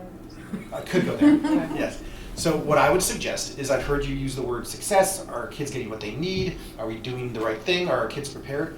We have to come up with not this vague idea of prepared, successful. We as a board have to come up with, we as a community have to come up with what we determine as a successful student. And then what we can do from there is, within that realm, we can identify the data that we can say, okay, let's say for example, many people look to the strategic plan as this is what we value, and this is what we want real world experiences if we look at our strategic plan right now. Are we providing students with enough real world experiences? Do they have internships? Do they have access to BOCES programs to develop in the trades? Right. Talk in that type of language, so then we can say, well listen, one thing that we're looking to cut is, I don't want to say anything because this is underwater basket weaving, because that does not apply. I know, and it's my undergrad major. It's not what we don't value that because it's not a real world experience. So anything associated with that portion of our program, we do not feel as a priority. Let's look to make our first cuts there. Does that make sense? Yeah, so you're right, and I think if we had a picture, if we had like a picture of a graduate, like a legitimate, which we don't truly have. If we had something like that, that would help. I think that would help you and it would help us. That's step one. And it can't be something that we come up with. It has to be obviously stakeholders, teachers, like, yeah. And then step two is really getting into, and I think you have this data, we don't, I'm not sure how much it informs our decisions. It really more informs your decisions, is maximizing our scheduling, right? So that the most kids are, we have more kids sitting. I think the days are over. We don't have the days of 8 kids in an elective as much as we used to have. Yeah. We have already kind of, we may one off, two up, but that used to be a regular, that was like the norm. Okay. And at this point, I don't know how much more, because I still hear this around the community, even in our own circle of, people that we talk to regularly, even amongst ourselves, like, have we maximized our staffing and our schedule to have the most kids? So we're not running 3 sections of a class when there's 8 kids in a. Yeah, I mean, that's one aspect of efficiency, but I think overall, there have to be, I'm sure it exists, I'm sure there's an app for it or an AI engine or something that has the metrics of the situation that we're in. And the conversations maybe starts with getting an audit back and seeing where we are monetarily, but then how do we, with a scalpel, precisely go into the right areas and make the most efficient slices instead of just randomly saying staffing, the biggest chunks of our pie. I feel overwhelmed when I get these, this data, like today, is there a way to more regularly or align on 3 data points, 3 different specific things that we understand regularly, and then when we get to budget season, we have the audit, we have those data points. I can't digest all of these, We're not Stephanie's meant asking to, for. I mean, no offense, we're not meant to to digest what we, so what is it all for? Yeah, but all that. So the data. the reality is, prior to this, there were big chunks in budget codes that had chunks of dollars that no one, Know where they were people could going. answer to them, but there was big chunks. last year we were able to identify those. This year, it's much cleaner, probably because of the process we've gone through the last 2 years. Yeah. And all the work that Jill and her team have done, right? So it felt different this year, and it looks different this year. But in reality, I think what we learned is we don't really need all of this. We need to know where we are, where we're projected, what we're proposing, and what we actually are. Right, how do we take that per pupil cost and maximize it? Right. I don't know. Not based on just cost, based on But I the think they ideal do- portrait of a graduate. I think that's a really important thing for us to eventually get to. I think I'd love the idea of that actually. What does it look like for a HENHUD graduate? And there's not one, there's probably 6 or 4 or Yeah, something along yeah. those lines, and have the programming built to achieve each one. But I think that while it's not our role, I don't think that I feel, and I'm not gonna use feel, who cares about my feelings? I don't think that anyone's making random cuts to giant numbers. I do think, frankly, that this leadership team did use a scalpel to find a way to get to the appropriate dollar amount without impacting programming. And to us, it may feel like, well, we're just talking about numbers because we're not in these meetings that are taking hours of time after people are being tasked with a series of responsibilities to go through and determine exactly what we're I asking them to do. completely agree with you, I'm talking about for a future when Yeah. we know we're gonna have to kind I think they're of gonna- get I into think- it a little bit more. I'm pretty confident that this is going to be an evolution that Yeah, continues, and they're not just gonna go to some random number and say, we need to do this Yeah, and of just course, swap. of I think they are doing that work. Naturally, we only know what they report Surface down. of it. We're getting this 10,000-foot view on the parts Right. that we're allowed to comment on, because if Yeah. they start telling us the who, the what, the when, the where, and the how, all of us have relationships here. And I think that it will impact our ability to make a decision Yeah. based on how we associate that decision with a human we know. And that sounds very impersonal, but the reality is that's not our role, and it's also impossible Yeah, I to hear you. effectively run such a large organization when you try to think about every individual relationship that you have. I don't even want to know the people that are impacted because I want to make the decision on what I'm being given as expected best practice from the leadership that we have. And otherwise, it's like, I'll be like, I don't want to do it, I don't want to do that, I don't want to do that, I know that part. You know what I'm saying? So I Yeah. think it's important to be almost anonymous in this and just understand the impact from a. And I think that's a part of us relying on Mike and the team to make sure that they're giving us the information we need to just make the decision based on how we can effectively run the schools and also give our students what they need, so. And want, right? I mean, Yes. yeah, because Yeah. we don't want to just be, this is the basics. Yeah. It's Right. got to have more to it. I don't think anybody wants to go to the school district because it just gives you the baseline. I feel like that's. Bare necessities. Yeah. I mean, like anything, Like right? Yeah. everything's changing, special ed's changing, Totally. UNL is changing, like it's not maybe gonna look exactly like this in a couple of years, all the grades are different. So I would assume, I've never been in corporate America. I would assume, yeah, I Is was. that like a dirty word? No. It's like, what's Sort of. What's with everybody Oh, quoting here, let me corporate try America this. today? I've never been in the Come private sector, Oh, my. because I was, I went in the military right after school. I came to work in schools. I would assume if people came in from the public sector, from the private sector, and take a look at our operations and our budget, they could find 100 different ways to reduce expenses down to the bare minimum. But what that does is that takes a while. I even did it when I came in here. Many of you saw that. I said, hey, we have 4 kids sitting in an AP class. We have 27 APs. I've never seen anything like that. There's other things about the program that I have never seen, but my job, if you've listened to me, is to listen, learn, help, and lead. I've learned that we come to value a wide offering of AP classes for our students to take. I've come to learn that we value having a strong music program. And that's the difference, is that we could make a lot of cuts really quick, but we would be losing in part of what makes what people who go to HENHUD value it. Now, that's different when you have a community of people who may have different things that they value.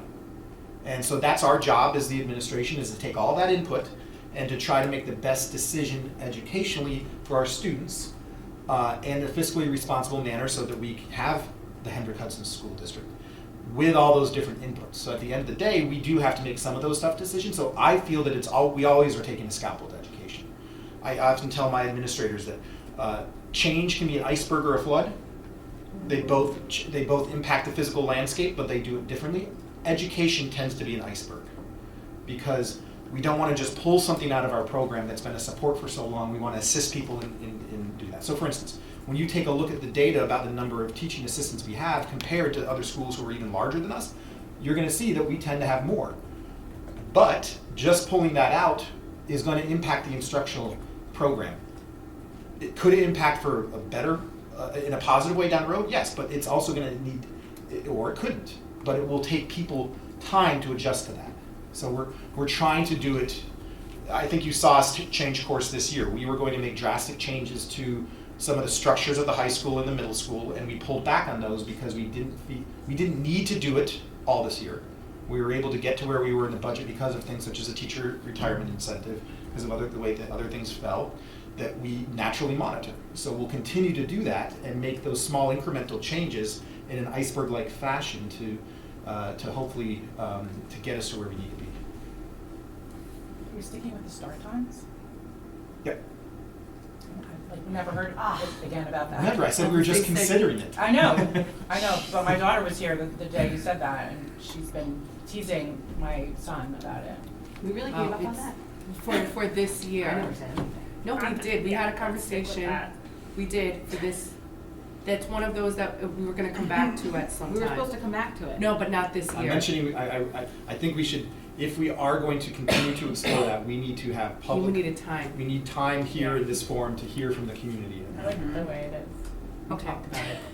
We did talk about it. I remember. Let's Okay, stay on we did. task. It is a disappointing Okay. budget. It is a national thing, though, that people are making high school times later. Yeah, but later, this is a whole other conversation. 15 minutes is not really making or breaking it, trust me. So, We're coming back to it though. Every We're minute not- now, It's not this year.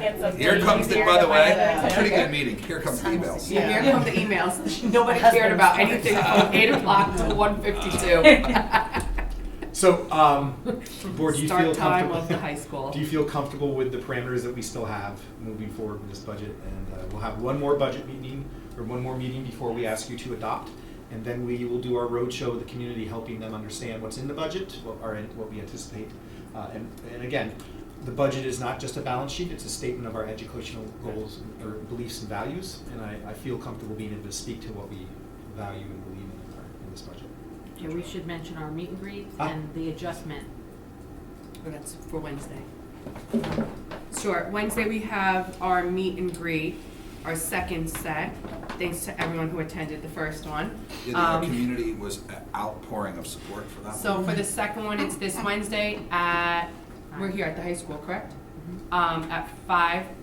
We originally were putting up 2 slots from 5 to 6, but due to an extended executive session that we need to have, we are gonna have the 5 to 5:30 slot. So if anybody had signed up for 5:30, they would have been moved to 5. When we made the decision, no one had signed up, so we're just going to close out the 5:30 time, but provide more slots for the 5 o'clock time so we can still accommodate everyone. And if you're like, that doesn't work for me, don't worry, because the last one we have is a virtual option. So if you can't make it in person, we will have another opportunity for you to meet with us virtually. There's 4 in total? Yes, we have 2 more. So we have 2 more after in this, so we person. have this Wednesday, then another one in person, and then the last one is virtual. And I'm sure that if somebody said they don't work for me and I need something else, Yeah. if you email the board, I'm sure Eric and Amelia would be more than happy to find a way to get a handful of us together to accommodate what. And I know that you guys will do that, because you did 100%. do that for people I know, when, before I was on the board, you guys met with individuals that I know, my husband, you set up a meeting, so I know that the board will do that. And I think it's important, one other thing. This is not an office hours meeting, so if, what is it, 24 hours before the meeting, if no one signs up, it may be closed, or? We closed it until the hour before. Hour before, okay. We did the hour So just before. know that if you didn't sign up and you're just, well, I'll just show up because it was there, it's not office hours, and the last meeting, no one was there, so therefore, we didn't come to just practice getting here early, although I probably should because I'm rarely early. So just check it, because if it's closed, then don't show up because we won't be here. Or sign up early, and that would be great. And once, until an hour before. Yeah. and once the board does adopt a budget, I will release a thought exchange if anybody has any input, things that they want us to consider. And I will also host meetings in person and virtually at different times if anybody would like to join to ask questions about the budget. Well, board, thank you for a productive day. I want to thank Jill for, remember, Jill is here, what is it now, 6 months? 7 months? Yeah, 8 months, I Boy, don't know. time Yeah, flies. 7, 8 To- months. to- 7, 6, 7, 8. To know the detail of the budget that you know is truly remarkable. Thank you for being able to walk us through this, for all the work that went into it. Greg, thank you for being on the spot with everything that we're trying to display. And Carmen, thank you for taking copious notes and minutes and all that you do to support this meeting. Oh. Thank you, everybody. For going out early this morning, getting. Wait, are we done? Anything else? Is there comments? Oh, yes, there is a public comments portion, I'm sorry. Wait, are we done? Or next? Nobody's here? No. Well, no, there's people here, just they don't want to comment. They just don't wanna comment. Is this a motion to close? Do you have anything you want Motion to to say? close the meeting? Second. Second! All in Oh, favor? Karen said second. You got it. Your hands up.